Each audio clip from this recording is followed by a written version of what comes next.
অভিনেত্রী মেহের আফরোজ শাওন তিনি একটি ফেসবুক পোস্ট দিয়েছেন যেখানে তিনি বহুল প্রচলিত জুলাই সিডিআই শব্দটি ব্যবহার করছেন এবং এটি নিয়ে খুব সমালোচনা হচ্ছে। আওয়ামী লীগের পেজে আবার দেখলাম বেশ প্রশংসাও হচ্ছে। আপনাকেও দেখেছি এই বিষয়টি প্রমোট করতে, আপনি আপনার টি শার্টেও লাগিয়েছেন। শব্দটা তো আসলে তাদের মাথাতে আসা উচিত যারা এটাকে খারাপ শব্দ মনে করছে। আমি তো খারাপ শব্দ মনে করছি না। নিজেদের মধ্যেও আপনারা এরকম অনেক শব্দের ব্যবহার করে আক্রমণ, পাল্টা আক্রমণ আপনাদের মধ্যে দেখা যায়। যদি বলি আপনাদের নিজেদের অ্যাক্টিভিস্ট আপনাদের কারা কারা নাম জানা, আপনি আপনার কে কথা কে? বলবো অমির রহমান পেয়াল বা সুলতানা রহমান, ওনাদের। অমির রহমান পিয়াল কে আমি ঠিক চিনতে পারছি না। আপনি তাকে নিয়ে অনেক বক্তব্য দিয়েছেন। আমি এই মুহূর্তে নামটা মনে করতে পারছি না কে। আওয়ামী লীগের পক্ষে একজন অ্যাক্টিভিস্ট, আপনি তাকে ব্রিগেডিয়ার আমি বলেন। আমি এই আপনি মুহূর্তে তাকে ব্রিগেডিয়ার আমি বলেন। এই আপনি ডাক্তার দেখাতে পারেন। মানে যেই নেতৃত্বে আওয়ামী লীগের এই ঐতিহ্যবাহী দলটার এই পরিণতি হলো, সেখানে কি কোনো কি পরিবর্তন? পরিণতি হয়েছে? কি পরিণতি ক্ষমতাচ্যুত হয়েছে? হতে হয়েছে, পলাতক থাকতে হচ্ছে। ক্ষমতাচ্যুত কেন বলছেন? ক্ষমতা কোনটাকে ক্ষমতা বলে? জোর করে কোনো কিছু নিয়ে নেওয়াকে ক্ষমতা বলে? বাংলাদেশের প্রধানমন্ত্রী, বাংলাদেশের রাষ্ট্র ক্ষমতায় কোন দলটি আছে? এই মুহূর্তে জোর করে আছে, অবৈধভাবে আছে তারেক রহমান আছে। তিনবার অবৈধ জঙ্গি নির্বাচন আক্রমণ করে, করেছে। মানে ভোটারবিহীন নির্বাচন করে। কোনটা ভোটারবিহীন নির্বাচন ধরেন ছিল? 14, কোনটা 18, ভোটারবিহীন নির্বাচন? 24। 2018 ইলেকশন হয়েছে, যেটাকে আপনারা নানান ভাবে সমালোচনা করেন, দ্যাটস ফাইন। বাট আমার আন্ডারস্ট্যান্ডিং এর আগে আমি আলোচনা করেছি, এটিকে আমি খুবই ভালো একটা ইলেকশন মনে করেছি। যে ইলেকশনটা করতে পারলো না সেটা নিয়ে আপনি সমালোচনা করছেন না তো? ওইটার কি কোনো ধরনের এখতিয়ার আছে বাংলাদেশ আওয়ামী লীগকে ব্যান করবার? আপনি কি জানেন যে সন্ত্রাস বিরোধী আইনটাকে, মানে সন্ত্রাস বিরোধী আইনের 18(1) ধারা আপনি যদি একটু পড়ে দেখেন সেখানে কি নতুন করে অ্যামেন্ড করা হয়েছে। সরকার যদি মনে করে, মানে ও জাস্ট মনে করলেই হবে। সম্প্রতি অভিনেত্রী মেহের আফরোজ শাওন থেকে শুরু করে আওয়ামী লীগের অ্যাক্টিভিস্টরা সামাজিক যোগাযোগ মাধ্যমে সচরাচর ইঙ্গিতপূর্ণভাবে প্রচার করেন জুলাই সিডিআই, যে আন্দোলনে দেশের ছাত্র জনতা, বাম ডান থেকে উগ্রপন্থী, এমনকি ছাত্রলীগের একাংশ বা অনেক আওয়ামী লীগ নেতাকর্মীদের সন্তানরাও নেমেছিল রাস্তায়। সেই আন্দোলনকে নিয়ে এমন অশ্লীল ইঙ্গিতপূর্ণ শব্দ ব্যবহার কেন? প্রতিবাদের ভাষা কেন এমন বিদঘুটে? সম্প্রতি এক ভার্চুয়াল বক্তব্যে আওয়ামী লীগের সাধারণ সম্পাদক ওবায়দুল কাদের বলেছেন, আমরা শপথ নিচ্ছি চোখের বদলে চোখ, রক্তের বদলে রক্ত, ভায়োলেন্সের বদলে ভায়োলেন্সের। তবে কি আওয়ামী লীগ পরিণত হচ্ছে সন্ত্রাসী দলে? যেই নেতাদের দায়িত্বকালীন বিপর্যস্ত হয়ে ক্ষমতাচ্যুত হতে হয়েছে দীর্ঘ ঐতিহ্যবাহী দল আওয়ামী লীগকে, পলাতক থাকতে হচ্ছে দলটির শীর্ষ নেতাদের, আবার সেই নেতৃত্বে ভর করে দেশের রাজনীতিতে ফিরতে পারবে দলটি? জুলাই আন্দোলনের 2 বছর পূর্তি হয়েছে। এই 2 বছরে আওয়ামী লীগের অবস্থান, মানে এই 2 বছর অনেক কিছু হয়ে গেছে আওয়ামী লীগের সাথে। আওয়ামী লীগ নিষিদ্ধ হয়েছে, আওয়ামী লীগ ক্ষমতাচ্যুত হয়েছে, তার আগে আওয়ামী লীগের নেতাকর্মীরা অনেকে পলাতক আছে, শীর্ষ নেতৃত্ব অনেকে মামলা, গ্রেপ্তার, হামলা, নানান রকম ঘটনার মধ্যে দিয়ে যাচ্ছে। ফলে সেগুলো একে একে আপনার কাছ থেকে আসার চেষ্টা করব। শুরু করতে চাই এই 2 বছর পূর্তি উপলক্ষে একটা বিষয় নিয়ে খুব আলোচনা হচ্ছে সামাজিক যোগাযোগ, এমনকি মূলধারার গণমাধ্যমে। অভিনেত্রী মেহের আফরোজ শাওন তিনি একটি ফেসবুক পোস্ট দিয়েছেন যেখানে তিনি বহুল প্রচলিত জুলাই সিডিআই শব্দটি ব্যবহার করছেন এবং এটি নিয়ে খুব সমালোচনা হচ্ছে। আওয়ামী লীগের পেজে আবার দেখলাম বেশ প্রশংসাও হচ্ছে। আপনাকেও দেখেছি এই বিষয়টি প্রমোট করতে, আপনি আপনার টি শার্টেও লাগিয়েছেন এই শব্দগুচ্ছ। এটি আসলে প্রথমে একটু জানতে চাই, এইটার আবিষ্কারক কে? এই জুলাই সিডিআই এর আবিষ্কারক কে? আপনি? না, আমি এটার আবিষ্কারক নই। এটা সামাজিক যোগাযোগ মাধ্যমে যারা আপনার এই টোকাই যারা আছে, যেটাকে আপনি জুলাই আন্দোলন বলেন, আমি এটাকে টোকাইদের আন্দোলন বলি, আমি জঙ্গিদের আন্দোলন বলি, আর জঙ্গিদের সমাবেশ বলি। আসলে আন্দোলন শব্দটা অসম্ভব রকমের একটা পবিত্র শব্দ আমার কাছে। এটাকে আমি একটা জঙ্গি সমাবেশ বলি। এইটার বিরুদ্ধে যারা একেবারে আমি যেটা দেখেছি, প্রথমে কয়েকটা ইয়াংদের পেজ ছিল, সেখানে মুজিবিয়ানস, তারপরে মুজিব স্প্রিং, এই ধরনের কয়েকটা পেজে আমার দেখা প্রথমে এই শব্দগুলো ব্যবহার করা হয়। এই শব্দটার একটা সরল মানে আমার সবসময় মাথায় এসেছে যে এই জুলাইকে পরিত্যাগ করি। হ্যাঁ, কিন্তু এক একটা ট্রান্সলেশন তো এক এক রকম হয়, বোঝা পড়ারও ভিন্নতা থাকে, সেটা হতে পারে, সেটা নিয়ে আমরা কথা বলতে পারি। তবে আমার কাছে মনে হয়েছে যে জুলাইকে পরিত্যাগ করছি, অর্থাৎ এই যে জঙ্গি টোকাই চোর ছেচরা যারা আছে, যারা একটি নির্বাচিত সরকারের বিরুদ্ধে জঙ্গি আন্দোলন করেছে এবং নির্বাচিত সরকারের মাননীয় প্রধানমন্ত্রী শেখ হাসিনাকে, পরিত্যাগ আমি করা একটু বা শেষ এর করি। কোনো ভালো সমার্থক শব্দ নাই, মানে এরকম অশ্লীল শব্দের ব্যবহার কেন? কোনটার মানে আপনি অশ্লীল বলছেন শব্দ? জুলাই পরিত্যাগ করি, এর অর্থ হচ্ছে জুলাই পরিত্যাগ করি। তো পরিত্যাগ করা নিজেই একটা কেন আপনি বা আপনি আপনি কখনো কাউকে পারফিউম ব্যবহার করতে দেখেন নাই এফসিইউ কে? তো ওইটা তো আপনার মাথার ওইটা আপনার চিন্তার উপরে ডিপেন্ড করবে। এটা নিয়ে মামলা হয়েছে ইংল্যান্ডে, হুম, একটা বড়সড় মামলা হয়েছে। এফসিইউ কে শব্দটা খুবই অশ্লীল, হুম, ঠিক আছে? কিন্তু এফসিইউ কে পারফিউম যেটা আছে সেটা, বা টি শার্ট যেটা আছে সেটা পরে ইংল্যান্ড আমেরিকাতে মানুষজন ঘুরে হুম, বেড়াচ্ছে, হুম, এবং এটা খুবই বিখ্যাত একটা হুম। ব্র্যান্ড। কিন্তু আপনারা তাহলে তো এটাকে তো আপনি আসলে এখন আপনারা ওইটার আবিষ্কারককে অশ্লীলভাবেই আপনি গিয়ে রিপ্রেজেন্ট যদি করছেন। বলেন, না না, ওইটার আবিষ্কারককে আপনি গিয়ে যদি বলেন আপনার মাথাতে আর অন্য কোনো শব্দ আসলো না, শব্দটা তো আসলে তাদের মাথাতে আসা উচিত যারা এটাকে খারাপ শব্দ মনে করছে। আমি তো খারাপ শব্দ মনে করছি না এটাকে। আমি এই আপনাকে যদি এই যে এখন কেউ জুলাই এরকম শব্দ বলে, সিডিআই, আপনি কি এটাকে খারাপ শব্দ মনে করবেন না? কোনটাকে মানে কোনটাকে ধরেন যদি খারাপ আপনাকে শব্দ উদ্দেশ্য বলি, করে যদি এই শব্দটা ব্যবহার করে, আপনি কি খারাপ শব্দ মনে করবেন আমি নাকি? যদি আমি যদি এটাকে খারাপ শব্দ মনেই করতাম তাহলে আমি এটাকে ডিফেন্ড করতাম কেন? ডিফেন্ড করছি কেন? আমার কাছে এটা মনে হয় না বলেই তো করছি। আপনার কি মনে হয় যে আমি দুই যাত্রাতে আমার দুই রকম চেহারা থাকবে? হুম, একেবারেই না। সিডিআই যদি শব্দটা কারো মনে হয় যে তিনি এ পরিত্যাগ অর্থে ব্যবহার করছেন, ফাইন। হুম, হ্যাঁ, আমি পরিত্যাগ অর্থে জিনিসটাকে মনে করি, তাই আমার কাছে এটাকে খারাপ মনে হয় না। আচ্ছা। আমার চিন্তা ভাবনা খুবই সরল সোজা, আমি হ্যাঁ, চিন্তা কিন্তু ভাবনাতে খুবই এটির পরিচ্ছন্ন। অর্থ যে আপনি আসলে আপনি কি পরিত্যাগ ভাবছেন, না। By the way? হ্যাঁ। সিডিআই দিয়ে আপনার কি মনে হয়? না, আমি এসব শব্দ আসলে অনলাইনে মানে উচ্চারণ করতেও খুব স্বাচ্ছন্দ্য বোধ করি না এবং না মানে আপনি কি ভাবেন প্রথমে আমি জানি না। আপনি কি ভাবেন জানি না। আপনি কি পরিত্যাগ ভাবেন না নাকি অন্য কিছু না, ভাবেন? আমি আসলে পরিত্যাগ ভাবি না। আমি জানি এটার একটা অন্যরকম মিনিং আছে। এটার কি আর কোনো মিনিং আছে নাকি এটার অর্থ Well, আমি পরিত্যাগ জানি করা? না। আপনি জানেন না? আমি অবশ্য জানি না। আমার জানা নাই। আমি জানি না আপনি কি জানেন, বাট আমার কাছে এটাকে পরিত্যাগ মনে হয়। আচ্ছা। আমি অন্য কিছু কখনো আসেইনি। আমি সিডিআই জানি না শব্দের কেন। অর্থ পরিত্যাগ করা। মানে ওই অর্থে, ওইটার অর্থ ওইটার মানে না। সিরিয়ার তো কোনো অর্থই নাই আসলে। আচ্ছা। মানে ওই অর্থ যদি আপনি চিন্তা করেন তাহলে তো কোনো শব্দই নেই। এফসিইউ এর কোনো অর্থ আছে? হুম, অর্থ নাই তো। হুম, এই জিনিসটাকে যে যেভাবে ট্রান্সলেট করে, আমার যেই মেন্টালিটি বা আমার যে চিন্তা, হুম। সেই চিন্তার মধ্য দিয়ে আমি এটাকে পরিত্যাগ বলে মনে করি। আচ্ছা। মানে ধরেন অনেকের মধ্যেই দেখা যায়, আপনাদের মধ্যেই যদি বলি, নিজেদের মধ্যেও আপনারা এরকম অনেক শব্দের ব্যবহার করে আক্রমণ, পাল্টা আক্রমণ আপনাদের মধ্যে দেখা যায়। যদি যদি বলি আপনাদের নিজেদের অ্যাক্টিভিস্ট যারা আওয়ামী লীগের খুব এই আপনাদের কারা কারা? নাম জানা। আপনি আপনার কে কথা কে? বলব অমির রহমান পেয়াল বা সুলতানা রহমান ওনাদের অমির রহমান পিয়াল কে? আমি ঠিক চিনতে পারছি না। আপনি তাকে নিয়ে অনেক বক্তব্য দিয়েছেন। আমি এই মুহূর্তে নামটা মনে করতে পারছি না। কে? আমাকে আরেকবার মেমোরি রিফ্রেশ করেন। উনি আওয়ামী লীগের পক্ষে একজন অ্যাক্টিভিস্ট। আপনি তাকে ব্রিগেডিয়ার আমি বলেন। আমি এই আপনি মুহূর্তে তাকে ব্রিগেডিয়ার আমি বলেন। এই মুহূর্তে ওনার নামটা মনে করতে পারছি না, বলে দুঃখিত। আপনার এই কথা কি মানে দর্শকদের কাছে বিশ্বাসযোগ্য হবে? মানে আপনাকে যারা চেনেন তাদের না কাছে? মানে ব্যাপারটা বিশ্বাসযোগ্যের ব্যাপার না, ব্যাপারটা হচ্ছে আমার মেমোরি রিফ্রেশের ব্যাপার। এই আচ্ছা, মুহূর্তে আপনি আমাকে যদি ধরেন, অনেক কিছু আছে যেটা আমি মনে করতে পারি না, এই মুহূর্তে আমি নামটা মনে করতে পারছি। উনি কি করেন? উনি কিসের জন্য বিখ্যাত বা আচ্ছা। কুখ্যাত? আপনি জানি আপনি না। ডাক্তার দেখাতে পারেন। মানে মেমোরির যদি মনে করেন মেমোরির ওয়েল, জন্য। আমি অনেকটা আমি ডিমেনশিয়া আমি জাতীয় খুবই অসুখ থাকে। অ্যাপ্রিসিয়েট করি আপনার এই হ্যাঁ, হ্যাঁ, সাজেশন, হ্যাঁ। বাট আই আচ্ছা, উইল। আমার মনে আচ্ছা। হয় না আপনি যে যেহেতু কোনো ব্যক্তির নাম মনে করতে না পারার জন্য আমাকে ডাক্তার কাছে যেতে হবে। কারণ অসংখ্য অপান্ত আ তুচ্ছ ব্যক্তিদের হ্যাঁ, নাম আমি হ্যাঁ, অনেকের নাম মনে রাখতে পারি না। হ্যাঁ। তার কিন্তু জন্য আপনি আমাকে আপনি ডাক্তার তাকে যদি নিয়ে দেখাতে ভিডিও হয় করেছেন, তাহলে লক্ষ বক্তব্য লক্ষ মানুষের জন্য দিয়েছেন। ডাক্তার কাছে যেতে হবে। মানে ধরেন আমি এই কারণে বললাম, আমিও একটু মানে ফান করেই বললাম একরকম। কারণ আপনি তাকে নিয়ে বক্তব্য দিয়েছেন, তার সমালোচনা হতে পারে। করেছেন। আমি এই পৃথিবীতে প্রচুর আলাপ করেছি ছোটবেলা থেকে এখন পর্যন্ত, হুম। সবার নাম আমার মনে নাই। আচ্ছা, আচ্ছা। স্পষ্ট আপনি একদমই নাম মনে করতে পারছেন না। তাহলে আর এই বিষয়ে খুব আলোচনায় না যাই। আ আওয়ামী লীগের নেতাকর্মীদের মধ্যেও একটা কোন্দলের কথা শুনতে পাই। অনেকে বলেন যে মানে যেমন ধরেন অফলাইনে অনানুষ্ঠানিক আলোচনায় মানে টক শোতে কথা বলবার আগেও অনেকে চিন্তা করেন যে এই কথা বললে আমার পেছনে লাগবেন অনেকে। এইরকম পেছনে লাগা শব্দটাই আমি শুনেছি আরকি। আ ফলে আমি খুব নাম রেফার করে বলছি না। কিন্তু আসলে কি এরকম ব্যাপার আছে কিনা? আপনি যেহেতু জানেন দলের ভেতরের অনেক খবর। বাংলাদেশ আওয়ামী লীগের ব্যাপারে একটা কথা আমি বলতে পারি, সেটা হচ্ছে যে ধরেন এই দলটি একটি মাল্টি ক্লাস পার্টি। এখানে মিলিয়নিয়ারও আছে, এখানে প্রান্তিক লেভেলের মানুষও আছে, দিন খাই আনে দিন হুম, দিন আনে দিন খাই মানুষও আছে। সেই দলটিতে নানান ধরনের অর্থনৈতিক স্তরের বিন্যাসের, নানান ধরনের শিক্ষার ক্ষেত্রে বলেন, মানে নানান ধরনের সেক্টর থেকে মানুষ এখানে এসেছে।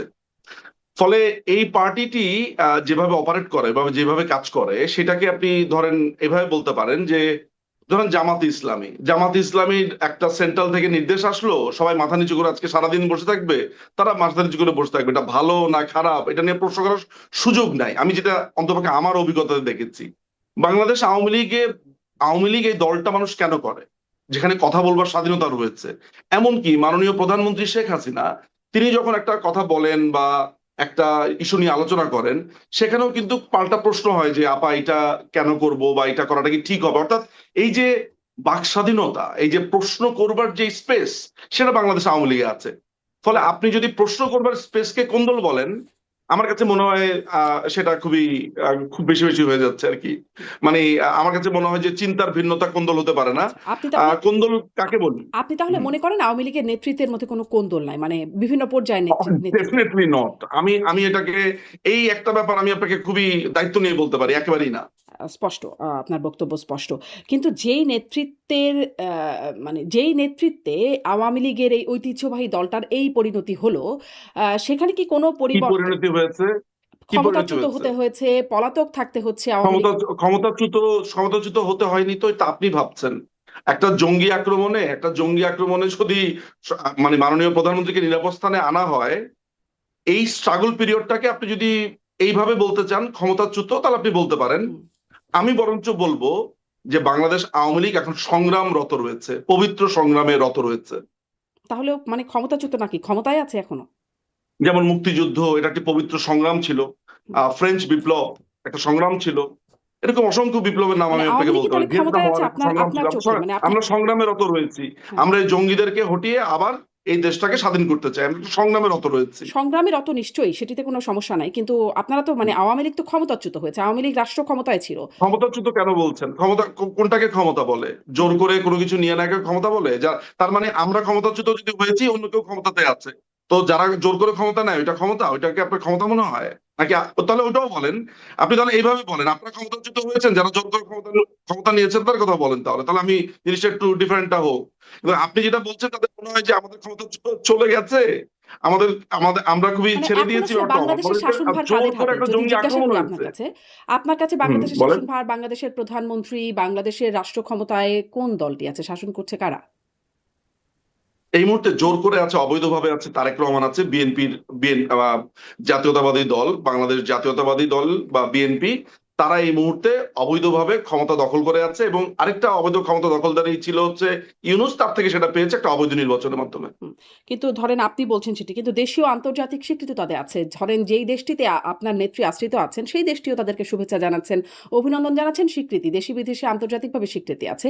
দেশের এটা মানুষ ভোট এটা দিয়েছে। এটা এটা এটা ডিপ্লোম্যাটিক আপা, এটা ডিপ্লোম্যাটিক রুল। এখানে যখন আপনার বঙ্গবন্ধুকে হত্যা করা হয়, তখনও আপনার ভারতের শরণ সিং এসে দেখা করেছেন, তারপর অন্যান্য দেশ স্বীকৃতি দিয়েছে, এগুলোতে কিছুই প্রমাণিত হয় না। তাহলে আপনার কিসে বাংলাদেশে প্রমাণিত যখন হয়? মানে এরশাদ কিসে ছিল, প্রমাণিত ডিক্টেটর হয়? ছিল, এরশাদের ক্ষমতা তো অবৈধ ঘোষণা করা হয়েছে, আপনি জানেন। তাকে জাতিসংঘে ভাষণ দিতে দেওয়া হয়েছে না? তারপর আপনার যখন জিয়াউর রহমান বন্দুকের নলে ক্ষমতা দখল করেছে, সে জাতিসংঘে ভাষণ দিয়েছে না? তো বা ধরেন পৃথিবীর এরকম আপনারা ৩ বার অসংখ্য অবৈধ অসংখ্য নির্বাচনের মাধ্যমে ডিক্টেটর। ক্ষমতা আপনার দখল ইদি করেছেন। আমিন, ইদি আমিন আপনার ভাষণ দেয় নাই? দিয়েছে তো। অনেক দেশ স্বীকৃতি দিয়েছে না? ইংল্যান্ড স্বীকৃতি দেয়নি? দিয়েছে তো। হুম, তো এরকম অসংখ্য ডিক্টেটর, গাদ্দাফি হুম। বছরের পর বছর শাসন করেছে। যে গণতন্ত্রের কথা বলে, এই মধ্যপ্রাচ্যে তো কোনো গণতন্ত্রই নাই, সেখানে আমেরিকা সাপোর্ট দিচ্ছে না। তো যারা মানুষ মারছে, যে ইসরায়েল, যারা লক্ষ মানে লক্ষ এই সাধারণ মানুষকে সমালোচনাগুলো মারছে, খুব এরকম যৌক্তিকভাবে তো আপনি স্বীকৃতি করতেই পারেন। দিচ্ছে। এই সরি, সমালোচনা বুঝতে মানে পারছি না। বলছিলাম যে খুব যৌক্তিকভাবেই আপনি এই সমালোচনাগুলো করতে পারেন। কিন্তু তবুও তো হ্যাঁ, তারা সমালোচনা না, আমি শাসনভার। আমি বাংলাদেশের প্রেসিডেন্ট আছে, আমি আপনাকে একটু স্মরণ করে দিতে চাই। 1975 সালের পরের মোশতাক, সায়েম এবং জিয়াউর রহমানের ক্ষমতাকে অবৈধ অবৈধ বলে এটাকে বাতিল ঘোষণা করা হচ্ছে পঞ্চম সংশোধনীর রায়ে। হুম, আপনি সেটা জানবেন। সপ্তম সংশোধনীর যে রায়, ওইটাকে কিন্তু বাতিলের রায়ে পরিষ্কারভাবে এরশাদের ক্ষমতা দখলকে অবৈধ করা হয়েছে। এবং আপনি ওই পঞ্চম সংশোধনীর তোফাজ্জল হোসেনের রায়টা পড়ে দেখবেন, যে মার্শাল ল বলে কোনো ল নাই, আর কোনো অবৈধ ক্ষমতা দখল যেটাকে বলা হয়, এইটা কোনোভাবে করা যাবে না। এবং আমাদের সংবিধানের সাতের খতে পরিষ্কারভাবে লেখা আছে এগুলো শাস্তি কি আছে। সুতরাং 5ই আগস্ট দুপুরবেলার পর থেকে যা হয়েছে 2024-এর, সবকিছু অবৈধ। বাংলাদেশে এর আগেও এটার প্রেসিডেন্ট আছে, যেমন 75 সালে 15ই আগস্টের পরে সমস্ত কিছুকে অবৈধ ঘোষণা করা হয়েছে। হ্যাঁ, এটা ঠিক যে সেই সময় বিচারপতিরা পলিসি রিজনে, যেমন কারো যদি এখন বিয়ে হয় 2024-এর পরে, ওই বিয়ে তো আর ভবিষ্যতে বাতিল করা যাবে না। কিন্তু এইটাকে বলে হচ্ছে যে আম, আহ, সি- মানে এক ধরনের টোকেন, এক ধরনের সিম্বল, যে এই শাসনভারটাকে অবৈধ ঘোষণা করা, যেটা বাংলাদেশের আদালতে এটার প্রমাণ রয়েছে পঞ্চম সংশোধনী। আপনি ভালো করে পড়ে দেখবেন। আপনি নিজেও তো আইনের ছাত্রী, আপনি হয়তো বা জেনে তার থাকবেন মানে নিশ্চিত। 15ই আগস্টের পর এবং যত একইভাবে যে সরকার আসছে এই যে সব ইউনূস অবৈধ। এসেছে, ইউনূস যে এসেছে, ইন্টারিম গভর্নমেন্ট বলে কোনো গভর্নমেন্ট বাংলাদেশের সংবিধানে আছে? এই কথা তো আপনার সাথে আমি অনেকবার অনেক বলেছি। আলোচনা আপনি হয়েছে। আবার আমাকে হুম, ওই জায়গাতে যদি আনেন, তাহলে আপনাকে আমি জানতে চাবো যে ইন্টারিম গভর্নমেন্ট বলতে কিছু নাই, নেই। যেটার কোনো অস্তিত্ব নাই। তারা নির্বাচন করেছে, সেই নির্বাচন কোনো নির্বাচন? মানে এটা একটা এক্সট্রা কনস্টিটিউশনাল সিচুয়েশন। তারেক রহমানের ব্রিটিশ পাসপোর্ট আছে। বাংলাদেশে শুনেছেন কোনোদিন যে 2 পাসপোর্টে দ্বৈত নাগরিকত্ব ইলেকশন করা যায় 2 ঘন্টা থেকে 3 ঘন্টার মধ্যে? কারণ এনআইডি হয়ে যায়। আপনি করতে পারবেন এনআইডি? জি, আপনি না একবার আমি ট্রাই পারবো না। করেন না। তাহলে আমি তারেক পারবো না। রহমানের কিন্তু হয় আপনাদের কিভাবে? সময়ে তারেক ঐরকম রহমানের তো ব্রিটিশ এরকম পাসপোর্ট ঘটনা কি আছে। নিঝুম মজুমদার এগুলো তারেক রহমানের ব্রিটিশ পাসপোর্ট আছে। সে কিভাবে বাংলাদেশের প্রধানমন্ত্রী হলো? ওই যে ২-৩ ঘন্টার মধ্যে আমাদের হয়ে কাছে যায়। প্রমাণ আছে। ওই যে ২-৩ উনি ঘন্টার উনি মধ্যে ব্লু হয়ে অ্যান্ড যায়। হোয়াইট উনি ব্লু অ্যান্ড হোয়াইট কনসালটেন্সি একটা ফার্ম খুলেছেন ইংল্যান্ডে। হুম, সেখানে তিনি তার পরিচয় দিয়েছেন ব্রিটিশ নাগরিক। আমরা জানি তিনি অ্যাসাইলাম পেয়েছিলেন। অ্যাসাইলাম পাওয়ার পরে উনি ব্রিটিশ নাগরিক হয়েছিলেন। এটা আমরা জানি। এটা তো উনি তো অন্যায় কিছু করেন নাই। হুম, তিনি ওই দেশের আইন অনুযায়ী করেছেন। কিন্তু এটা লুকালেন কেন? এখন তিনি এটা লুকাচ্ছেন কেন? কারণ লুকাচ্ছেন হচ্ছে কারণ দ্বৈত নাগরিকত্ব থাকলে তিনি প্রধানমন্ত্রী হতে পারবেন না। হুম। সিম্পল। হ্যাঁ, মানে তাহলে এগুলাকে আপনি কোন আইন বলবেন, এগুলাকে আপনি ক্ষমতা বলবেন, সেখানে আপনি আমাদেরকে বলতেন ক্ষমতাচ্যুত। ব্যাপারটা এমন যে খুবই একটা আনন্দিত একটা ঘটনা। একেবারে এই ব্যাপারটা তা না। বরঞ্চ এটা দুঃখের একটা ব্যাপার কিন্তু যেটি ধরেন নির্বাচিত ৩ সরকারকে বার কিছু অবৈধ জঙ্গি নির্বাচন আক্রমণ করে করেছে। মানে ভোটারবিহীন নির্বাচন করে ৩ বার মানুষের কোনটা ভোটাধিকার ভোটারবিহীন মানে নির্বাচন ছিল? ধরেন ১৪, কোনটা ১৮, ভোটারবিহীন ২৪, নির্বাচন ছিল? ১৪, ১৮, ২৪ সেই কবে নির্বাচনগুলো কবে সরি আমি বুঝিনি কবে? ১৪, ১৮, ২৪। 2014 ইলেকশনে বিএনপি তারপর অন্যান্য দল আসেনি। বাংলাদেশ আওয়ামী লীগ সাংবিধানিকভাবে তাদেরকে ইলেকশন করতে হয়েছে। হুম, ঠিক আছে? 2018 ইলেকশনে ইলেকশন হয়েছে যেটাকে আপনারা নানানভাবে সমালোচনা করেন। That's fine. বাট আমার আন্ডারস্ট্যান্ডিং এর আগে আমি আলোচনা করেছি। এটিকে আমি খুবই ভালো একটা ইলেকশন মনে করেছি এবং আমি নিজে সেই ইলেকশনে নানান ধরনের কেন্দ্রে গেছি। আমার কাছে ঠিক মনে হয়েছে। হুম, 2024 এর ইলেকশনে এরপরে আপনার যখন এরা বর্জন করেছে আপনার বিএনপি আর অন্যান্য জাতীয় পার্টি তো না, বিএনপি এবং অন্যান্য যে দলগুলো আছে, যে জঙ্গি দলগুলো আছে, তারা এটা বর্জন করেছে। তাহলে 2026 ইলেকশন কি ইলেকশন ছিল? হুম, যদি আপনার কাছে ওই ইলেকশন গুলো খারাপ মনে হয়? হুম। বাংলাদেশের ২০২৬ এর ইলেকশনই সবচাইতে বড় এরকমভাবে খুব দলটি, দারুণ নির্বাচন আপনি আপনি আপনি যেভাবে আমাকে বলছেন। এটা বলেন, 1996 সালের ইলেকশন যে বিএনপি করেছে সেটা কিসের ইলেকশন ছিল? আর 2026 ইলেকশন কি ছিল? 1986 ইলেকশন কি ছিল? 1988 ইলেকশন কি ছিল? বলেন না শুনি একটু আপনার কাছে। হুম, হুম। 1978 সালের ইলেকশন কি ছিল? না, আমাদের সব নির্বাচনই প্রশ্নবিদ্ধ। একদম প্রশ্নহীন কোনো নির্বাচন আমি অন্তত মনে করতে পারি না যে এই নির্বাচন নিয়ে কেউ প্রশ্ন বলেন তুলতে না তো, পারে। বলার সময় তো শুধু না, না, আপনি না। 14, 18, না 24 নিয়ে ১৪, বলেন, ১৮, ২৪ 26 নিয়ে বলি, বলেন একটু। ১৪, ১৮, ২৪ বলি কারণ ১৪, 26 ১৮, 26 ২৪ এ নিয়ে মানুষ বলেন ভোট না। দিতে আচ্ছা পারবে। 26 নিয়ে বলেন। হ্যাঁ। 26 ইলেকশনটা কি হয়েছে? খুব না, ভালো ইলেকশন হয়েছে। ২৬ এর নির্বাচন নিয়ে যখন আমি যারা নির্বাচন করে জয়ী আছেন বা যখন বিরোধী বলবেন দলে তখন, আছেন এখন আপনি বলবেন তাই তো? তাদেরকে আমি প্রশ্ন করি যে মানুষের যারা আওয়ামী সমর্থক ছিল তাদের অপশনটা গেল কোথায়? তারা কেন ভোট দিতে পারল না? এই প্রশ্নটা আমি তাদেরকেও করি ব্যারিস্টার নিঝুম শুধু মজুমদার। আওয়ামী সমর্থক কেন, বাংলাদেশ আওয়ামী লীগ যে ইলেকশনটা করতে পারলো না সেটা নিয়ে আপনি সমালোচনা করছেন না তো? ওইটার কি কোনো ধরনের এখতিয়ার আছে বাংলাদেশ আওয়ামী লীগকে ব্যান করবার, উম আইন অ্যামেন্ড করবার? আপনি মানে আপনি কি জানেন যে আপনারাও করেছিলেন, আওয়ামী লীগও করেছিল। সন্ত্রাস এই বিরোধী প্রশ্ন আইনটাকে কিভাবে ব্যান করা হয়েছে হুম, আপনি জানেন? মানে সন্ত্রাস বিরোধী আইনের 18 ধারা আপনি যদি একটু পড়ে দেখেন সেখানে কি নতুন করে অ্যামেন্ড করা হয়েছে। সরকার যদি মনে করে, মানে ও জাস্ট মনে করলেই হবে, হুম। আর মানে কিছু লাগবে না। মানে আওয়ামী এবং লীগও কাউকে যদি জামাতে অ্যাকিউজ ইসলামকে করা নিষিদ্ধ হয়, করেছে। এই সন্ত্রাস বিরোধী আইনেই নিষিদ্ধ করেছে। আওয়ামী লীগ জামাতে ইসলামকে নিষিদ্ধ করেছে অগাস্ট মাসে। সেটা কিসের আলোকে করেছে? সন্ত্রাস বিরোধী নির্বাহী আইনে। এখন তো আমাদের কাছে দিনের আলোর মতো পরিষ্কার। শিবির নিজেই বলছে যে এই পুরো মেইহেমটা তারা তৈরি করেছে। হুম, এখন তো মনে হয় না এটা নিয়ে আপনার কোনো অত্যুক্তি থাকার কথা যে এত বড় মেইহেম যারা তৈরি করে, এত বড় ঘটনা যারা ঘটায়, সবচেয়ে বড় ভাবে তাদের নিবন্ধন তো বাতিল হচ্ছে হাইকোর্টে। হুম, কোর্টে আপনি সেই রায়টা পড়ে দেখেন, তা ব্যারিস্টার তানিয়া আমি সেই লয়ার ছিলেন।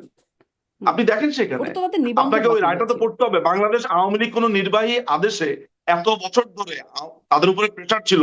আপনার গণজাগরণ মঞ্চ থেকে শুরু করে সবাই বলেছে আপনারা কেন এটা নিষিদ্ধ করেন না। আওয়ামী লীগ বারবারই বলেছে আমরা একটা রাজনৈতিক পার্টি, আমরা আসলে ব্যাপারটাকে রাজনৈতিক ভাবে এইভাবে না, এটা যদি আদালতে হয় ভালো কথা। তো ইন্টারন্যাশনাল ক্রাইমস ট্রাইব্যুনাল অ্যাক্টে তো লেখাই ছিল যে যারা যুদ্ধাপরাধী, যারা হচ্ছে যে 71 মানুষ গণহত্যা করেছে, তো যারা 71 মানুষ গণহত্যা করেছে তাদেরকে ব্যান করলে আপনার খারাপ লাগে বা আপনার মনে হয় যে এটা কোনো খারাপ কাজ হচ্ছে? তো এখন তো সেইম যুক্তি দেয়া হচ্ছে। যারা ২৪ এ গণহত্যা করেছে তাদেরকে ব্যান করলে খারাপ লাগবে। 24-এ কোথায় গণহত্যা হয়েছে একটু মানে শুনি আপনার কাছে। আন আ মানে আমার ভাষ্য না, আমি বলছি কতজন মারা গেছে?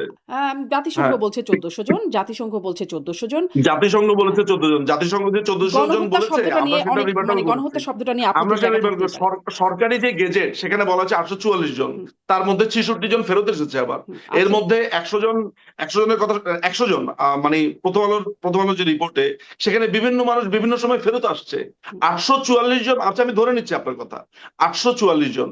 এই 844 জনের কথা বলছে সরকারি গেজেটে, 1400 জন বলছে জাতিসংঘ। কোনটা সত্যি কথা? হুম, তারপরে এরা আবার বলতে চাইছে 2000 জন, কেউ বলছে লক্ষ লক্ষ মানুষ। এর মধ্যে আওয়ামী লীগের নেতাকর্মী কয়জন, পুলিশ কয়জন? এই 844 এর মধ্যে পুলিশ কয়জন আছে? হুম। এগুলো আমরা বিবেচনা করে দেখেছি। আওয়ামী লীগের নেতাকর্মী কজন আছে, কারা মেরেছে? আমরা কি সেটা এখন পর্যন্ত কোনো রায় হয়েছে যে কারা মেরেছে, কিভাবে মেরেছে? আমরা তো প্রতিদিন দেখেন শারমিন আপা, যদি আমরা ধরেন কথা বলতাম 5ই অগস্টের পরে, আমি আপনার এই কথাটাকে একটা বলতাম যে এমন একটা ঘটনা ঘটেছে হঠাৎ করে, কিন্তু এই 2 বছর পরে আমরা কত ভিডিও দেখেছি। তারা বলছে যে আগুনে পোড়াইছি আমরা, ওই যে দাঁড়িয়াল একটা লোক বারবার খুব গর্ব করে বলছে, আরেকজন বলছে কাকরাইলের কি জানো বলছে যে আমি কিং সনি আমি পুড়িয়েছি, তারপরে ড্যামনার একজন বলছে আমার হুকুম ছাড়া এখানে একটা একটা বাসও পড়ে নাই বিএনপি। হুম। তো তারা নিজেরা প্রকাশ্যে এসে বলেছে তারা বাস পুড়িয়েছে, প্রকাশ্যে এসে বলেছে তারা আগুন দিয়েছে, পুলিশ হত্যা করেছে। আজকেও একটা ভিডিও সেভ করলাম যেখানে বলছে যে পুলিশ হত্যা তারা করেছে। এবং আজকে শিবিরের 2টা দেখলাম, যে সাদিক কায়েমের একটা বক্তব্য দেখলাম যে এই পুরো আন্দোলনটা শিবির করেছে। এই পুরো ঘটনাটা আন্দোলন তো বলবো না, এই মেইহ্যাম, এই সহিংসতাটা এটা শিবির করেছে, এই সহিংসতা তারা করেছে। শেখ হাসিনাকে হত্যার উদ্দেশ্য ছিল, এটা মঞ্জু জি, বলেছে। জি। কিন্তু বাউফল থেকে ধরেন যে কিন্তু ধরেন ব্যারিস্টার নিজু তথাকথিত মজুমদার নির্বাচিত পুরনো হয়েছে প্রশ্ন। শিবিরের যে ক্যাডার মঞ্জু, সে বলেছে তাদের উদ্দেশ্য ছিল মাননীয় প্রধানমন্ত্রী শেখ হাসিনাকে হত্যা করার। তো ইন্টেনশন যদি থাকে একজন প্রধানমন্ত্রীকে হত্যা করার, সেটাকে কি আপনার কোনোভাবে আর আন্দোলন, কোনোভাবে সংগ্রাম এগুলো মনে হতে পারে আপা? হুম। আপনি আমাকে না বলেন। মানে আপনি আন্দোলন বলছেন না। কিন্তু ধরেন না, আপনি কি বলেন, না, না আপনি কি বলেন আপনি যে আমাকে এটা যারা বলেন। বলছে যে না এইটা হত্যার আমার উদ্দেশ্য অবস্থানটা ছিল পরিষ্কার প্রধানমন্ত্রী, করার আমি আপনাকে প্রশ্নটা হুম, করি আপা, তারপর আপনি বলেন যে তারা বলছে যে প্রধানমন্ত্রীকে হত্যা করাই তাদের উদ্দেশ্য ছিল। হুম, এটাকে আন্দোলন বলবেন আপনি, হুম।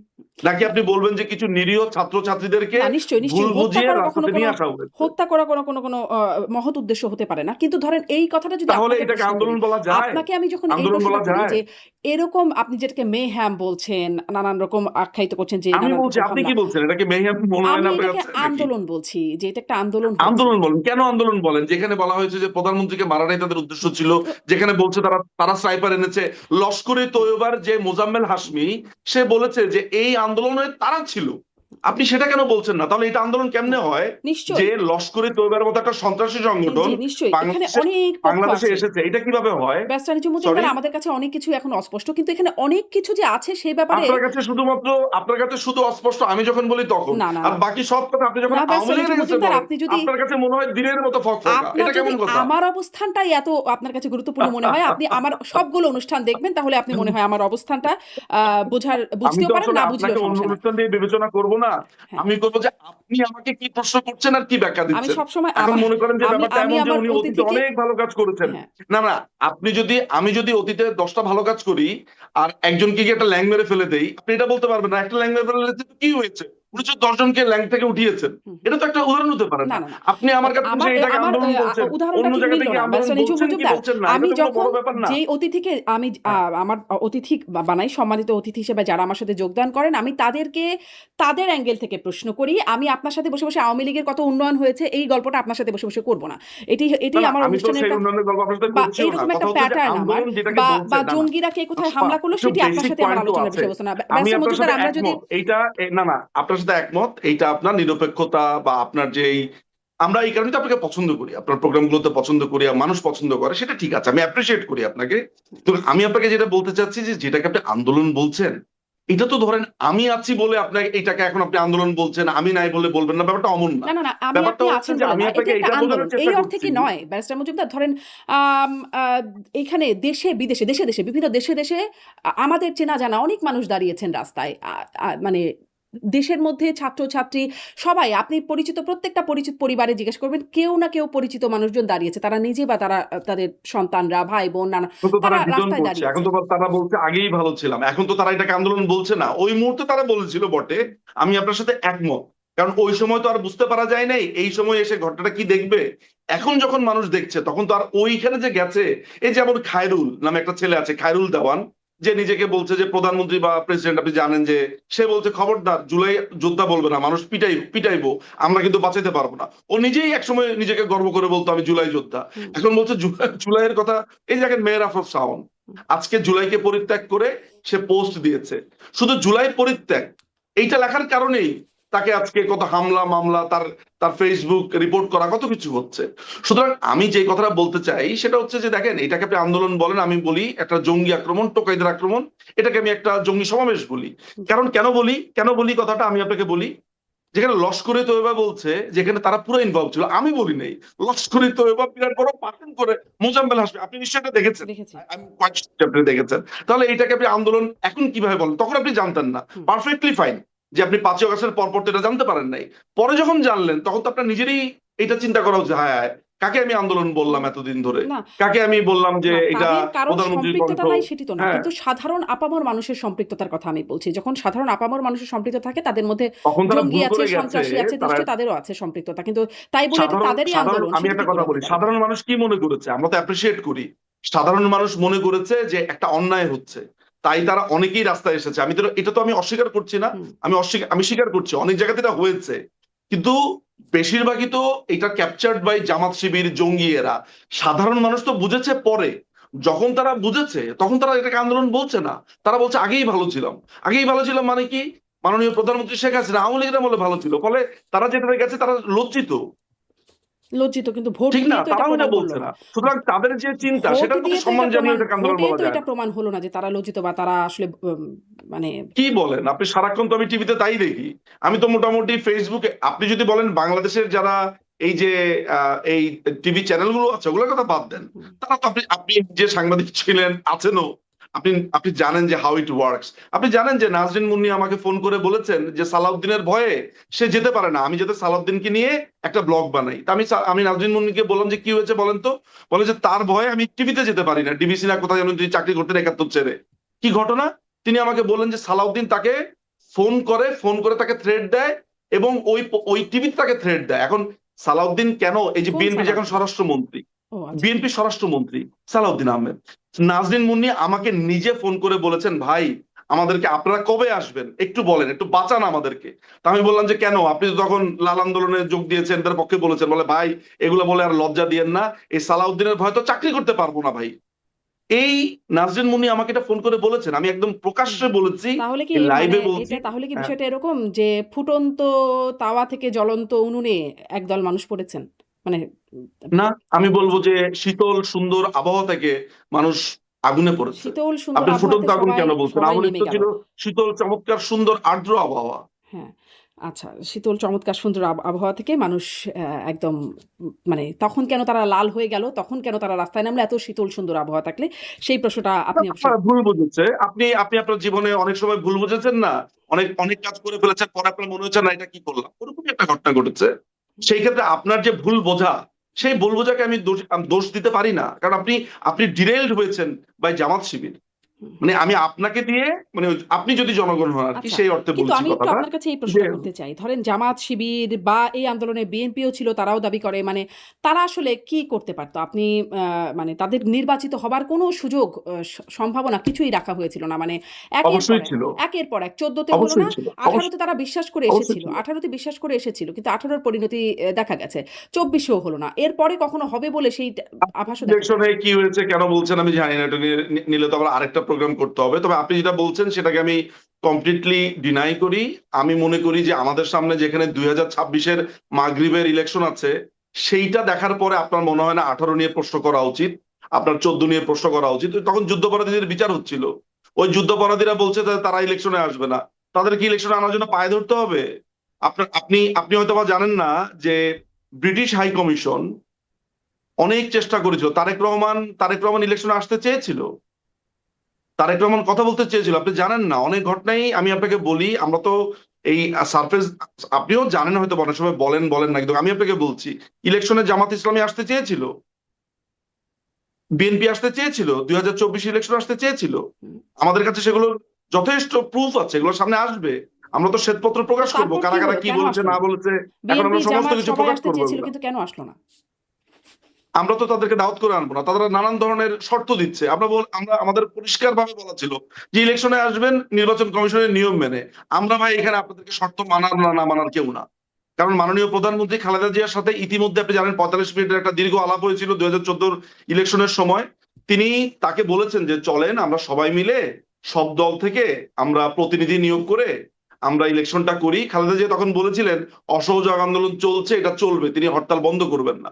তখন মাননীয় প্রধানমন্ত্রীকে কি পরিমাণ মানে অপমান করা হয়েছিল। বলেছিলেন বলে ১৪ তে মানুষ ভোট দিতে পারবে না, ২৪ এ মানুষ ১৮ তে দিতে না পারবে না, না, সেটার ২৪ এ জন্য দিতে না, পারবে না। 2014 ইলেকশনের আগে সরকারের পক্ষ থেকে ইনিশিয়েটিভ তো নেওয়া হয়েছিল, এমন তো না যে ইনিশিয়েটিভটা নেওয়া হয়নি। তখন সেই সময় তৎকালীন সাবেক প্রধানমন্ত্রী খালেদা জিয়া তিনি তখন এই ব্যাপারটাতে রাজি ছিলেন না।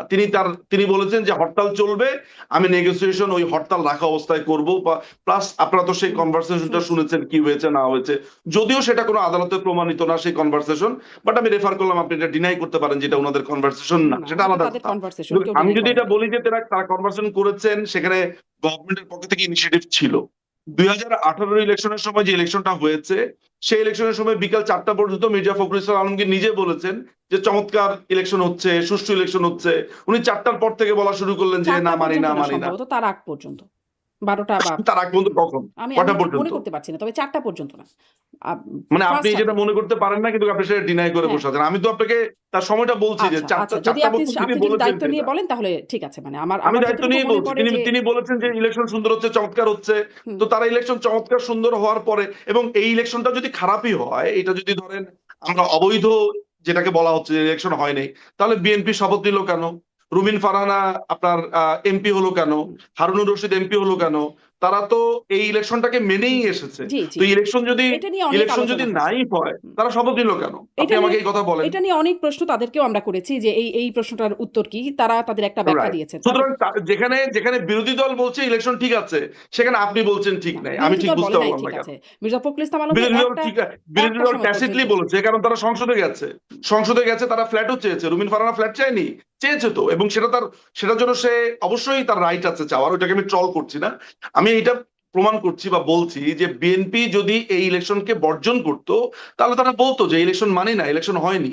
তারা ইলেকশনটাকে মেনে নিয়েছে বলেই তো সংসদে মানে গেছে। আপনারা একদিকে সরকারে একদিকে ছিলেন, আমি আওয়ামী লীগ একদিকে সরকারে আমি ছিল। আপনার সাথে কোলাকুলি করব, আবার অন্যদিকে আমি আপনাকে বলবো যে না, আপনি আপনি খারাপ কাজ করছেন। দুটো একসাথে যায় না, আওয়ামী লীগ এটা তো সরকারে কন্ট্রাডিকশন। ছিল, আমার আওয়ামী আমার লীগ বুঝতে সমস্যা হচ্ছে। নির্বাচনকালীন সরকারে ছিল, আওয়ামী লীগ আইন মানে প্রশাসন তাদের হাতে ছিল, আওয়ামী লীগ আইন প্রণয়নের দায়িত্বে ছিল, সবকিছু আওয়ামী লীগ দায়িত্বে ছিল।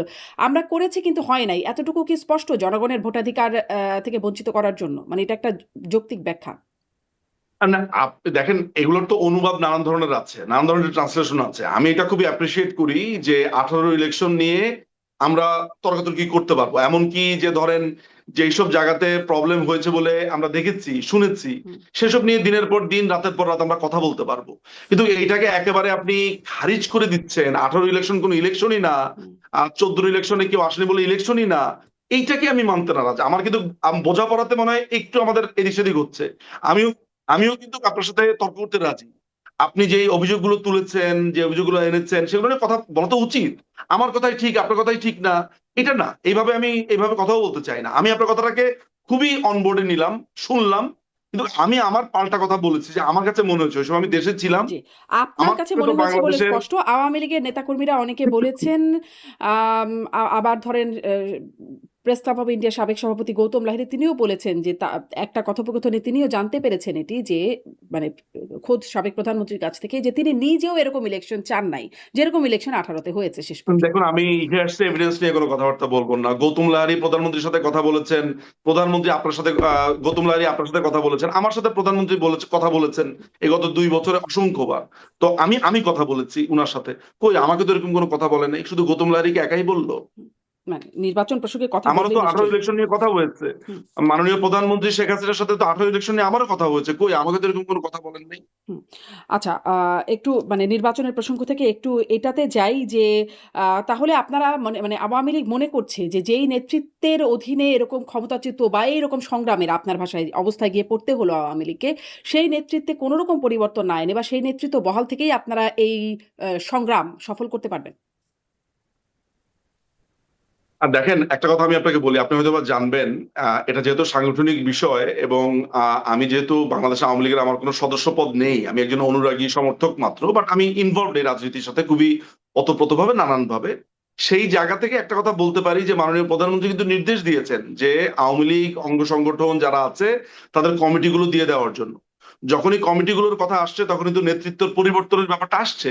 আপনি দেখেন যে ছাত্রলীগের বিভিন্ন জায়গাতে নেতৃত্বের পরিবর্তন হচ্ছে, যুবলীগের বিভিন্ন জায়গাতে হচ্ছে, স্বেচ্ছাসেবক লীগের হুম, বিভিন্ন জায়গাতে হচ্ছে। এখন আপনি যদি আওয়ামী লীগের প্রেসিডিয়াম, তারপর হচ্ছে আওয়ামী লীগের মূল যারা কেন্দ্রীয় নেতাদের কথা বলেন, সেসব ব্যাপারে সিদ্ধান্ত বা না সিদ্ধান্তের ব্যাপারটা এই মুহূর্তে আমি কেন এটাকে একটা বড় ডিল মনে করছি না, বা আপনার এই কথাকে কেন আমি মনে করি যে মানে আপনার কাছে খুব ইম্পর্টেন্ট ডেফিনেটলি, বাট আমি কেন এটাকে ধরেন খুবই সিগনিফিকেন্টলি ভাবি না। আপনি জানেন না যে আমাদের কিসের উপর দিয়ে আমাদেরকে যেতে হচ্ছে। আমরা যখন দেখি যে আমাদের একটা ছেলে জয় বাংলা বলেছে, তাকে জবাই করে ফেলা হয়েছে। আমরা যখন দেখি যে বাবার সাথে দেখা করতে গিয়ে পরের দিন সকালবেলা তার লাশ পাওয়া যায়, আপনারা জানেন না যে এখানকার এক একটা নেতা কর্মী কি স্ট্রাগলের মধ্য দিয়ে যাচ্ছে। সেই জায়গাতে এসে এই নেতৃত্ব অনেতৃত্ব, তখন মাননীয় প্রধানমন্ত্রীকে সবাইকে এক সূত্রে গাঁথার জন্য তিনি যেটা করছেন সেটা হচ্ছে যে এই সময় যখন আপনি নেতৃত্বের চেঞ্জ যেগুলো আনবেন, দলে এক ধরনের ঝাঁকুনি তৈরি হবে। বরঞ্চ এই মুহূর্তে সবাই, এটাকে আমরা বলি হচ্ছে হোল্ড দ্য লাইন। আমরা সবাই একসাথে আগে সার্ভাইভ করাটা জরুরি। এরপরে কে নেতৃত্বে আসবে, চেঞ্জ, সাফল, রিসাফল, এগুলো দলের মাননীয় প্রধানমন্ত্রী শেখ হাসিনা তো একা সিদ্ধান্ত নেন না। এখানে প্রেসিডিয়াম, একটা কাউন্সিল আছে, সদস্যরা আছে, দলের একটা কাঠামো আছে, আমাদেরকে কাউন্সিল তার করার মানে মতো অবস্থায় আমরা আছি। এই মুহূর্তে এই যে এটি দলের প্রায়োরিটি পরিবর্তন না। আসবে আপা, এই যে দলের পরিবর্তন আসবে, দলের পরিবর্তন কিভাবে হয়? কাউন্সিলের মাধ্যমে হয়। আমাদের এখন যেরকম অবস্থা, যেভাবে আমাদেরকে খুন করা হচ্ছে, জেলে রাখা হচ্ছে, আমরা কাউন্সিলটা করব কিভাবে? আপনি তাহলে বলতে চাচ্ছেন যে পৃথিবীর বিভিন্ন জায়গা থেকে ভার্চুয়ালি আমরা কাউন্সিল করব? না। এবার আমাদের ভার্চুয়ালি যদি দল এখন চালাচ্ছে কাউন্সিল করার আমরা সুযোগ পাই, মানে আমরা যদি কাউন্সিল করার সুযোগ পাই, নিশ্চিতভাবে মাননীয় প্রধানমন্ত্রী নিশ্চয়ই কোনো না কোনো ভাবে এমন কোনো সিদ্ধান্ত নেবে যেটা সেটা আপনি দেখেননি। একদম So আমাদের স্পষ্ট, ব্যারিস্টার আপনাকে নজরুল একটা জিনিস মজুমদার বুঝতে স্পষ্ট। হবে। মানে এই মুহূর্তে যেহেতু ভার্চুয়ালি দল চালাচ্ছেন, ফলে এই প্রশ্নটা করছিলাম। তবে বুঝলাম যে এটি এই মুহূর্তে আসলে প্রায়োরিটির মধ্যে নাই আপনাদের বা আওয়ামী ভার্চুয়ালি লীগের। আমরা দল চালাচ্ছি এই কথাটাও ঠিক না। রাজপথে আমাদের ছেলেপেলেরা মিছিল করছে, চেষ্টা করছে। আমাদের নেতারা ঘোষণা দিয়ে মিছিল করেছে গাজীপুরে। এই যে নাসির মোড়ল ছেলেটা, ও ঘোষণা দিয়ে গাজীপুরে মিছিল করেছে। আমাদের বিভিন্ন জায়গাতে হচ্ছে না। হ্যাঁ, ভার্চুয়াল জগতে একটা বড় অংশ জুড়ে আমরা কথা বলছি, লিখছি, বলছি, কিন্তু ব্যক্তিগত আমাদেরকে ব্যান করে দেওয়া হয়েছে। আপনি যে কথাটা বলছেন, এই দলকাটা থেকে আপনার কথা মতো এর একটা সরকার, এরা আমাদেরকে ব্যান করেছে, সেই কথাও বলেন। আমরা তো এগুলোকে উজ্জ করে আমরা মিছিল না, সেটি তো করছি, বাস্তবতা। আমরা কথা আপনাদেরকে বলছি, আমরা গ্রেফতার হচ্ছি, জি, আপনাদের তাই না? দলকে নিষিদ্ধ করা হয়েছে, কিন্তু তো দলের সুতরাং সাধারণ শুধু সম্পাদক ভার্চুয়াল বলাটা ঠিক হবে না আর কি। মানে দল পরিচালনা, দলের নেতৃত্বে যারা আছেন ভার্চুয়ালি তো দিচ্ছেন। শেখ হাসিনা ভার্চুয়ালি কথা বলছেন, না না, আপনারা ভার্চুয়ালি শুনছেন। নেতৃত্বে আছেন তিনি। না না, তিনি যেহেতু একটি নিরাপদ স্থানে রয়েছেন, বাংলাদেশের সশস্ত্র বাহিনী যেহেতু তাকে নিরাপদ স্থানে এনেছেন, তিনি সেখান থেকে কথা বলছেন, ওই তার অবস্থানে। কিন্তু আপনি অন্যান্য নেতাদের কথা চিন্তা করেন, মানে আমি যদি তারা এক অনেকেই নম্বর রাস্তায় ব্যক্তি নামছে, শেখ কথা হাসিনা, দুই বলছে। নম্বর ব্যক্তি ওবায়দুল কাদের, বা তারপরে যারা আছেন প্রেসিডিয়াম সদস্য থেকে শুরু করে উপদেষ্টা পরিষদের নানা, মানে যেই কি বলে এটাকে, চেইন অফ কমান্ড একটা যেটা বলি। সংকটপূর্ণ, আমরা তো একটা সংকটপূর্ণ অবস্থার মধ্যে দিয়ে যাচ্ছি। তো এটা ভার্চুয়ালি এটা নিয়ে তো আমি অসুবিধা ডিনাই কি? করছি মানে না। না ভার্চুয়ালি না, এটা নিয়ে তো আমি ডিনাই করছি না। কিন্তু আপনি যেভাবে বলছেন তাতে মনে হচ্ছে যে আমরা মনে হয় অনলাইনে বসে বসে ফেসবুকে দেশ চালাচ্ছি। আমি তো জানি আপনি কোথায় কোনটা ইঙ্গিত করে কথা বলেন, এই জন্যই আমি কথাটা বলছি, তা নাহলে তো আমি বলতাম দেশ না। তো আপনারা চালাচ্ছেন না, আপনাদের আপনি রাজনীতিটা ইঙ্গিত চালাচ্ছেন। করছেন, আমি ইঙ্গিতের জবাব দিচ্ছি। আপনি যদি আমাকে ওটা ইঙ্গিত না করতেন, আপনি আমি তো আমি দেখেন, আপনারা তো দেশ শুনেন, চালাচ্ছেনই না, কোনটা আপনারা তো তাচ্ছিল্য, রাজনীতি চালাচ্ছেন আপনাদের। এবং কোনটা সিরিয়াস তা তো আমি বুঝি। আপনি যদি আমাকে ফোরন কেটে বলেন হ্যাঁ ভার্চুয়ালি তো আপনারা করছেন, আমি তো বুঝতে পারছি যে আপনি আমাকে খোঁচা দেওয়ার জন্য বলছেন। আপনি যখন আমাকে খোঁচা দেওয়ার জন্য বলবেন, আমি আপনাকে পাল্টা জবাব দিবই। আপনি এটা খোঁচা দেওয়ার উদ্দেশ্য নিয়ে না বলতেন, আমি একটা কথাও বলতাম না। না, আমি আসলেই খোঁচা দেওয়ার উদ্দেশ্য বলি নাই। আমি বলতে চেয়েছি অবশ্যই ভার্চুয়ালি আপনি মানে বলেছেন, আপনি খুব ভার্চুয়ালি। ভালো করেই জানেন আচ্ছা বলেছেন। ঠিক আছে, যদি আপনার তাই মনে হয়। এখন আপনারা বলছেন আবার, মানে আপনারা যে ভায়োলেন্সের কথা আপনাদের উপরে হচ্ছে বলে মানে বলছিলেন আপনি। আমরা ওবায়দুল কাদের সাধারণ সম্পাদক আওয়ামী লীগের, তাঁকে বলতে শুনছি যে রক্তের বদলে রক্ত, ভায়োলেন্সের জবাবে ভায়োলেন্স চাই, চোখের বদলে চোখ চাই। মানে এখন কি আওয়ামী লীগও একটা সন্ত্রাসী সংগঠনে পরিণত হচ্ছে? কখন কখন বলেছে, কোথায় বলেছে শোনাতে পারবেন? সম্ভবত পারবো। দাঁড়ান, আমি আপনাকে দেখি শুনি তো একটু। এর আগেও আপনাকে এরকম একটা। কারণ ওবায়দুল কাদেরকে এত বেশি সিরিয়াসলি মিসকোট করা হয় বিভিন্ন জায়গাতে। হ্যাঁ। কারণ আন্দোলনের সময় বলা হয়েছে, তিনি বলেছেন ছাত্রলীগই যথেষ্ট, এই লাইনটাই তিনি বলেন নাই। হুম। আপনি ওইটা একটু বাজিয়ে শোনাতে পারেন। সুতরাং আমি একটু উনার কাছে শুনতে চাই যে উনি এক্স্যাক্টলি কোথায় কি বলেছেন। সো ওইটা শোনার পরে, পুরো বক্তব্যটা শোনার পরে আমি মন্তব্য করতে আমি পারবো। মনে হয় পেয়ে গেছি, একটু আমি শোনানোর চেষ্টা করছি। শেষ হয়ে যাচ্ছে আমাদের অসংখ্য। আমরা রক্তের বদলে রক্ত চাই, ভায়োলেন্সের জবাব ভায়োলেন্স চাই, প্রয়োজনে আমরা চোখের বদলে চক্ষু চাই। সাধারণ মানুষের মুখে মুখে আজকে শেখ হাসিনা না উচ্চারিত হচ্ছে। দিন যতই যাচ্ছে এই উচ্চারণ। এই যে একটু আপনাকে একটু পজ আমি দেই। আমরা ভায়োলেন্সের বদলে ভায়োলেন্স চাই, চোখের বদলে চোখ চাই, তার আগে তিনি কি বলেছেন? মানে বক্তব্যটার শুরুটা কি ছিল একটু বোঝা দরকার, কারণ ব্যাপারটা যদি এমন হয় যে লোকজন বলছে আমরা ভায়োলেন্সের বদলে ভায়োলেন্স চাই, চোখের বদলে চোখ চাই, আমরা এই ধরনের কোনো কথা বলেছেন কিনা? না, না। হ্যাঁ। এই যে দেখেন, আমরা শপথ নিয়েছি রক্তের বদলে রক্ত চাই। হ্যাঁ, আমরা শপথ নিয়েছি রক্তের বদলে রক্ত চাই, মানে এটা আওয়ামী লীগের শপথ। ভার্চুয়াল আলোচনায় তিনি এটি বলছেন। ওবায়দুল কাদের যদি এই কথাটা বলে থাকেন, এটা আমি আজকে আপনার কাছে শুনলাম প্রথম, আমি আসলে জানি না। তবে আপনি যদি এই বক্তব্যের আমি হলে এই বক্তব্যটা আসলে একটু ডিফারেন্ট ভাবে দিতাম, উনি উনার মতো করে বলেছেন। কিন্তু আমি আপনাকে একটা কথা বলতে পারি যে আপনার যদি চোখ তুলে নেয়, আপনার যদি কেউ রক্তচাক করে, আপনাকে যদি কেউ খুন করতে আসে, আপনি তাকে কি করতেন আসলে? মানে আপনি হলে কি করতেন? মানে এমন ভয়ঙ্কর পরিস্থিতিতে আপনি তখনই একটা দলকে সন্ত্রাসী সংগঠন বলতে পারেন যিনি বলতেন আমাদেরকে কেউ কিছু না বললো আমি চোখ চাই, কেউ কিছু না বললো আমি রক্ত চাই। আমাদের যদি উনি মানে বলে তাহলে থাকেন, তো- আমি তাহলে তো মনে হয় ধরেন- ওনার কথা ধরেন- বুঝতে পারছি, তাহলে তো- আমাকে মারতে আসছে, হ্যাঁ আমাকে খুন করতে আসছে, হুম। আমাকে খুন করতে আসছে, আমি কি করব? তাহলে তো ধরেন যে আপনাকে যদি এই মুহূর্তে আপনার স্টুডিওতে হুম। কেউ অ্যাটাক করতে আসে, আপনি কি করবেন? গান্ধীর মতো বলবেন যে বাবা এই এই আমার নিজের হাতে জামাটা বুনেছি, এইটা তুমিও সাদা স্কার্ফ পরে বসে থাকো, গান্ধীজির মতো তাই বলবেন? একটা ছাগল নিয়ে হাঁটা দিতে বলবেন? না, নাকি কি করবেন? সেটিকে নাকি একটা পাল্টা পাঞ্চ করার ট্রাই করবেন? সেটিকে সেলফ না, ডিফেন্স বলে। আপনাকে যদি কেউ সেটিকে এখন চোখের আক্রমণ বদলে করে, চোখ বলে না, সেটিকে সেলফ ডিফেন্স বলে। না চোখের বদলে চোখ একটা সিম্বলিক অর্থ। আমরা তো কথায় কথায় অনেক কথা বলি, চোখের বদলে চোখ মানে কি হচ্ছে যে কেউ চোখ দিলে, কেউ যদি আমার চোখ তুলে নিয়ে যায়, আমি তো চোখেই দেখবো না তার চোখ তোলার জন্য। এই জন্যই বলেছি যে এগুলো হচ্ছে খুবই সিম্বলিক কথা। আপনি সিম্বলিক কথাটাকে লিটারাল অ্যাপ্রোচে নিয়ে চোখের নিয়েছেন। বদলে চোখ, আপনি ব্রিটিশ রক্তের ল বদলে রক্ত, পড়েছেন, আমি ভায়োলেন্সের আপনাকে বদলে বলি আপনি ভায়োলেন্স। ব্রিটিশ ল পড়েছেন, আপনি লিটারাল অ্যাপ্রোচ, পারপোসিভ অ্যাপ্রোচ এগুলো নিশ্চয়ই পড়েছেন, আপনি জানেন। আমি আপনাকে একটা কথা বলি, চোখের বদলে চোখ, রক্তের বদলে রক্ত, এগুলো হচ্ছে সিম্বলিক কথাবার্তা। এটার অর্থ মিছিলের কি মধ্যে আসলে? কথা হয় জ্বালো জ্বালো আগুন জ্বালো, শোনেন, মিছিলের মধ্যে কথা হয় অমুকের চামড়া তুলে নেবো আমরা, এরকম হয় না কথা, সিম্বলিক কথা। অর্থাৎ বলাটা হয়েছে যে আঘাত আসলে প্রতিঘাত হবে। আপনি ব্যাপারটাকে সহজ অনুবাদ না করে এটাকে আপনি লিটারালি অনুবাদ করে তো ধরেন বেচারা তাদের ওবায়দুল কথা চিন্তা কাদেরকে করেন, ব্যাসানিজু মজুমদার, তাকে ধরেন বলছেন এটা। ধরেন শোনেন, আমি ব্যাপারটাকে কিভাবে দেখি, আঘাত আসলে প্রতিঘাত আসবে। হুম। সুন্দরভাবে আমি আপনাকে বললাম, দেখেন এবার পছন্দ হয় কিনা।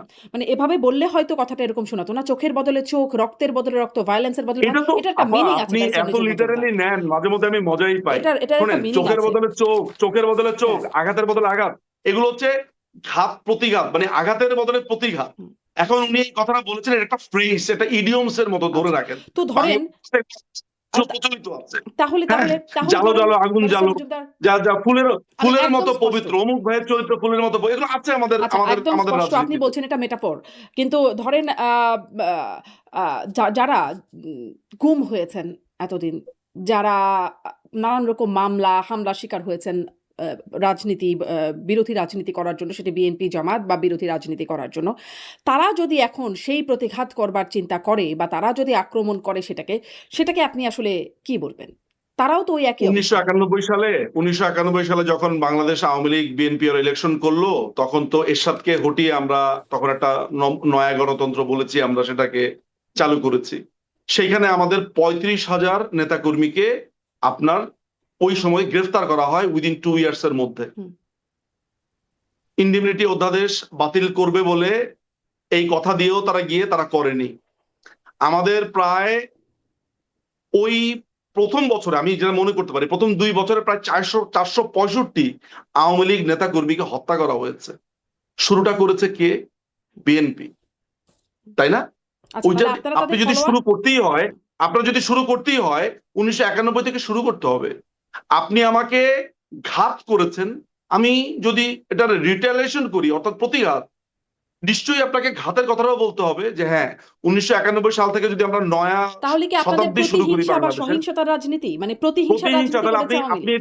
আপনি এটাকে প্রতিহিংসা বলবেন যে আমাকে খুন করার পরে আমার ছেলে, আজকে আমার যেই ছেলেকে জবাই করা হলো, আমি যদি ক্ষমতায় আসি আমি তো চাইবো না যে ও পাল্টা জবাই করুক, কিন্তু আমি যখন তাকে ঠেকানোর চেষ্টা করব ও তো উল্টা আমাকে মারতে আসবে যে আপনি এইসব বড় বড় কথা বলেন, ভালো কথা বলেন, আমার পুরো ফ্যামিলি সুদ্ধা যে জ্বালা দিল। হ্যাঁ, এই ধরনের অ্যাঙ্গার, রাগ তো থাকবে।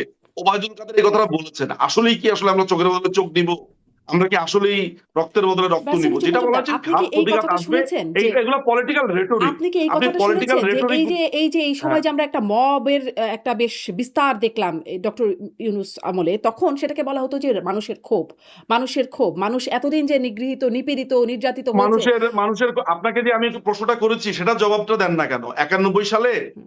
যখন নতুন করে আমাদের একটা এই গণতান্ত্রিক প্রজন্মের প্রক্রিয়া অনেকে শুরু হলো, 91 সালে ছিল না। জাতির জনক বঙ্গবন্ধুকে হত্যার পরে যেই হুম। বাংলাদেশে অব্যবস্থাপনা শুরু হয়েছিল, 91 পর যদি ধরেন নতুন করে শুরু হয়, সেই সময়টাতে আমাদের প্রায় 35,000 নেতাকর্মীকে গ্রেফতার করা হলো। 465 প্রথম বছরই 465 নেতাকর্মীকে খুন করে ফেলা তো হলো। ফলে হাজার হাজার এই যে বাড়িঘর জ্বালিয়ে দেওয়া হলো। ফলে ধরেন সেটা কেন করা হলো? সেটা সেটা সেটা মাইকেল চাকমা, ব্রিগেডিয়ার আজমি বা ব্যারিস্টার আরমান বা মাইকেল চাকমার কথা বলছেন আপনি? মাইকেল চাকমাকে এখন ডক্টর ইউনূস আর আপনার তারেক রহমানের এই এই যে সরকার, তারাই তাকে জেলে রেখেছে।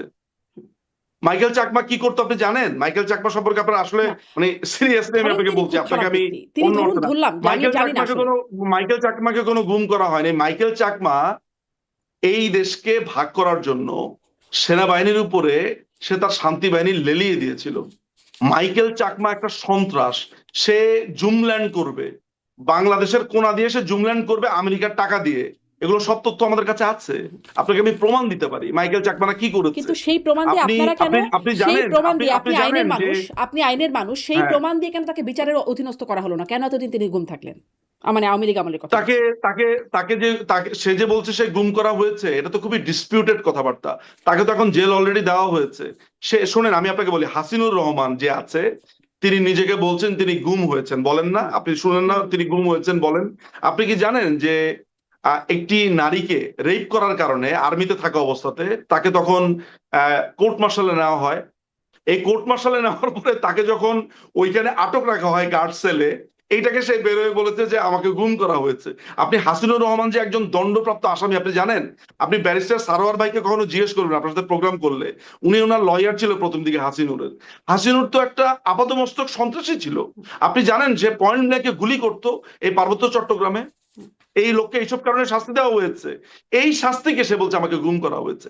এখন কাউকে যদি ধরেন আর্মির আপনি আইনে একটা শাস্তি একটা করে দেওয়া হয়, কতগুলো বলতে পারবেন আমি জানি না। ধরেন ইলিয়াস আলীর থেকে শুরু করে। অনেক বলতে পারবো। হ্যাঁ।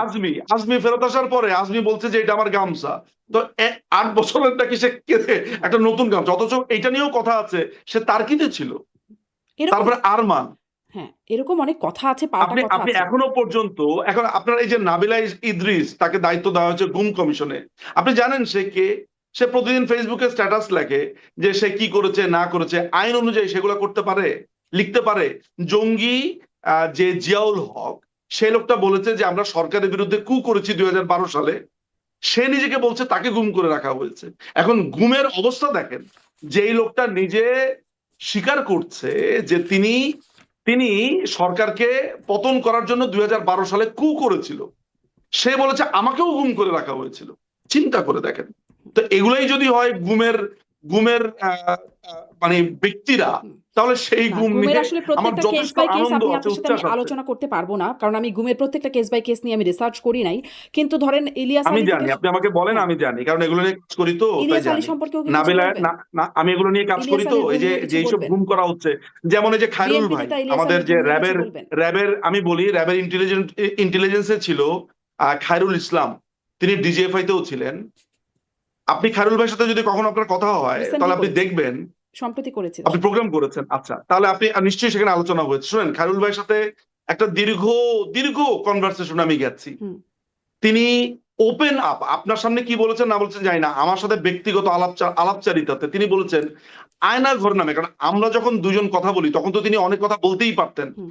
আয়না ঘর নামে ভাই বোনে কিছুই ছিল না, আসলে ফালতু কথাবার্তা। যেমন ধরেন আমি আপনাকে বলি, ধরেন ন্যাশনাল সিকিউরিটিতে আমরা অনেক কথা বলতে পারি না। আনুপ চেটিয়াকে কি করা হয়েছে, যে বিএনপির পক্ষ থেকে টাকা দেওয়া হয়েছে। কেন? আপনি ওই সীমান্তের মধ্যে আপনি বিএনপিকে খালি দিবেন, ভারতকে খালি আপনি অস্থিতিশীল করে রাখবেন। আইএসআই এর লোকেরা হুম। সেখানে ঘাঁটি গেড়েছিল।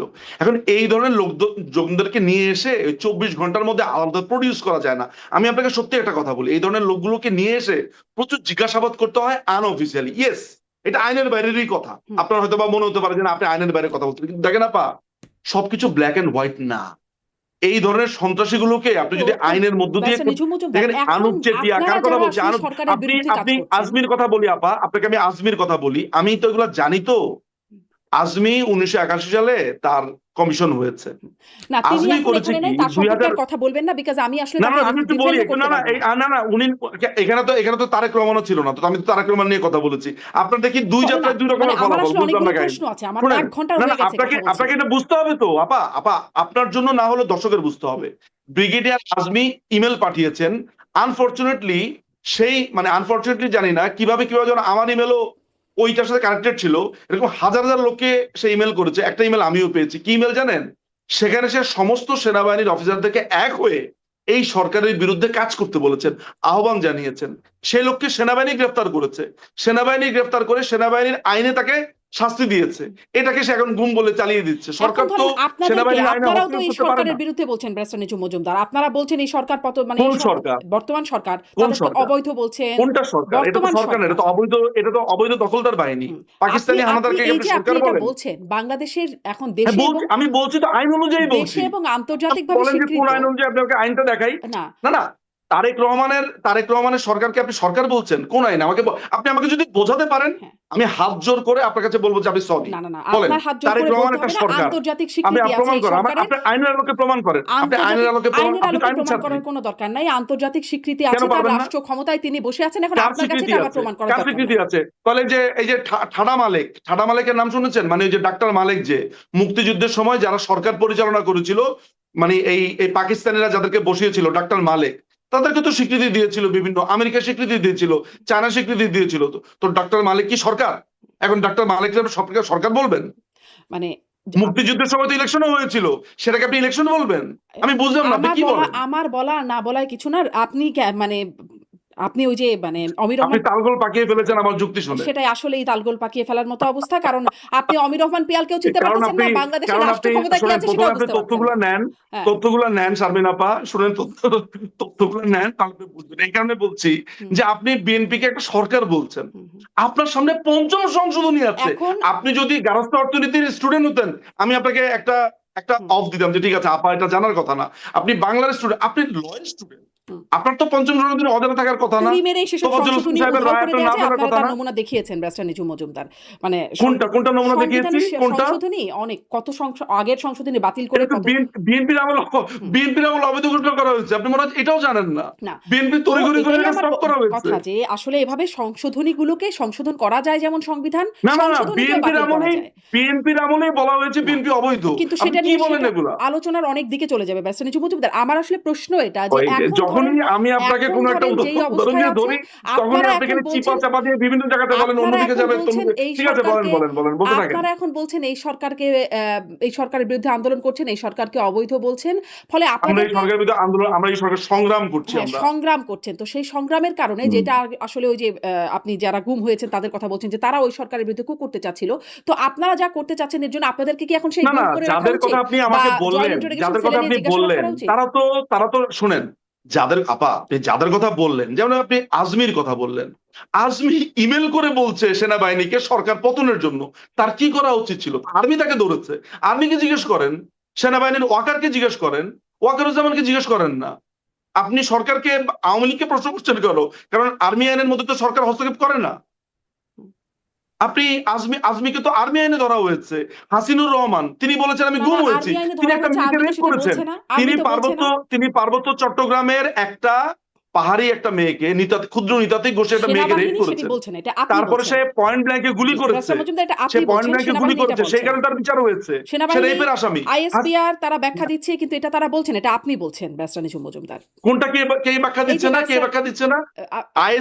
আইএসপিআর হাসিনুরকে নিয়ে কোনো কথাই বলে নাই। আপনি শোনেন, হাসিনুরের ব্যাপারে আমি আপনাকে বলি আপা, আমি তো ওপেন টিভিতে এইভাবে আন্দা বলতে পারি না। আমি দায়িত্ব জানি বলেই আমি আপনাকে বলছি, হাসিনুর রহমান দাগি আসামি ছিল। তার ওখানে শোনেন, সাবেক সেনাপ্রধান যদি কারোর সাথে আপনার পরিচয় থেকে থাকে বা কোনো কর্নেল কেউ, আমি নিশ্চিত আপনার আছে, তো জিজ্ঞেস করবেন হাসিনুর রহমান কে ছিল। হাসিনুর রহমানের বিচার হয়েছে, হাসিনুর রহমান অপরাধী ছিল, তার র্যাঙ্ক আপনি সারোয়ার ভাই, ব্যারিস্টার সারোয়ার, তাকে জিজ্ঞেস করুন, আপনি প্রোগ্রামে ফোন করে নিশ্চয়ই জিজ্ঞেস করবেন উনি নিশ্চয়ই আমি চেষ্টা ছিলেন। করবো ব্যারিস্টার সারোয়ারকে নিয়ে আসতে, কিন্তু আপনি ব্রিগেডিয়ার হ্যাঁ, আজমির কথাটাও বলছিলেন, ফলে আমি জিজ্ঞাসা করছিলাম যে সেনাবাহিনী তো বলছে না যে তাকে অপরাধে শাস্তি দেওয়া হয়েছে, তার বিরুদ্ধে সেনাবাহিনীর ভিতরে কোনো অপরাধ আছে ফলে তাকে শাস্তি দেওয়া হয়েছে। এখনো সেনাবাহিনী কথা বলছে, আইএসপিআর তার ভাষ্য জানাচ্ছে, সেনাপ্রধানও তার কাছে গেছেন বলে তিনি দাবি করেছেন, ফলে তারা বলছে না, আপনি বলছেন।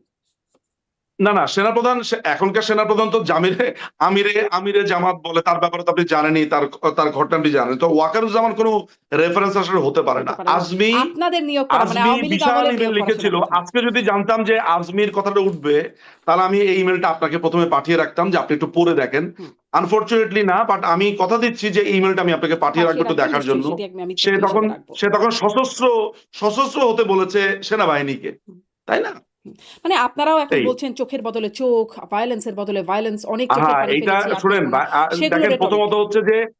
প্রথমত হচ্ছে যে ওবায়দুল কাদেরের এই বক্তব্যটা আসলে আমি আপনার কাছে শুনেছি এবং আমি মেনে নিচ্ছি যে উনি এটা বলেছেন, কিন্তু হুম, আমি আমার যেই ট্রান্সলেশন উনার কথাটা বুঝে, হ্যাঁ, এখন এইটা বুঝে আমার কাছে মনে হয়েছে উনি বলছে আঘাত আসলে প্রতিঘাত করতে হবে। আপনি একটা সিম্পল পলিটিক্যাল রাজনৈতিক রেটরিককে আপনি আমাকে বলছেন তাহলে আওয়ামী লীগকে কি সন্ত্রাসী সংগঠন বলা যায় না? তা আমার চোখ কেউ যদি তুলতে আসে, আমার রক্ত জি, কেউ এই যদি এই চুষতে কথাটা তো আসে, ইতোমধ্যেই আপনি পরিষ্কার করেছেন ব্যারিস্টার নিঝুম মজুমদার। হ্যাঁ, এবার একটু তাহলে কেন আমরা এটা নিয়ে ছোট খামাখা ছোট এই করে এই পলিটিক্যাল জায়গাগুলোও রেটরিকটাকে আসি খারাপ যে ভাবে দেখি? একটু ছোট ছোট করে হ্যাঁ, এই জায়গাগুলোও আসি যে আওয়ামী লীগের নেতাকর্মীরা অনেক মামলার শিকার হয়েছেন, অনেক ভুয়া মামলা তাদের মধ্যেও আছে। মানে আওয়ামী লীগ দলীয়ভাবে কিছু আমার করছে। বিরুদ্ধে মামলা হয়েছে 150-এর উপরে। তো আমি তো ওই সময় চেন্নাইতে ছিলাম আমার মাকে নিয়ে। হ্যাঁ, দলীয়ভাবে আওয়ামী লীগ কি কিছু করছে নেতাকর্মীদের মামলার বিষয়ে? হ্যাঁ, মানে আওয়ামী লীগের পক্ষ থেকে আমাদের আইনি সেল গঠিত হয়েছে। আমাদের প্রচুর হুম, প্রচুর লয়ার বিভিন্ন জায়গাতে বিভিন্ন জেলাতে কাজ করেছে। যে যেভাবে করেছে সামর্থ্য অনুযায়ী টাকা দিয়েছে। বিভিন্ন এলাকার এমপি যারা আছে, চেয়ারম্যান যারা আছে, তারা সর্বোচ্চ চেষ্টা করেছে। প্রচুর ছেলেপেলের জামিনও হয়েছে, হুম। বের হয়েছে।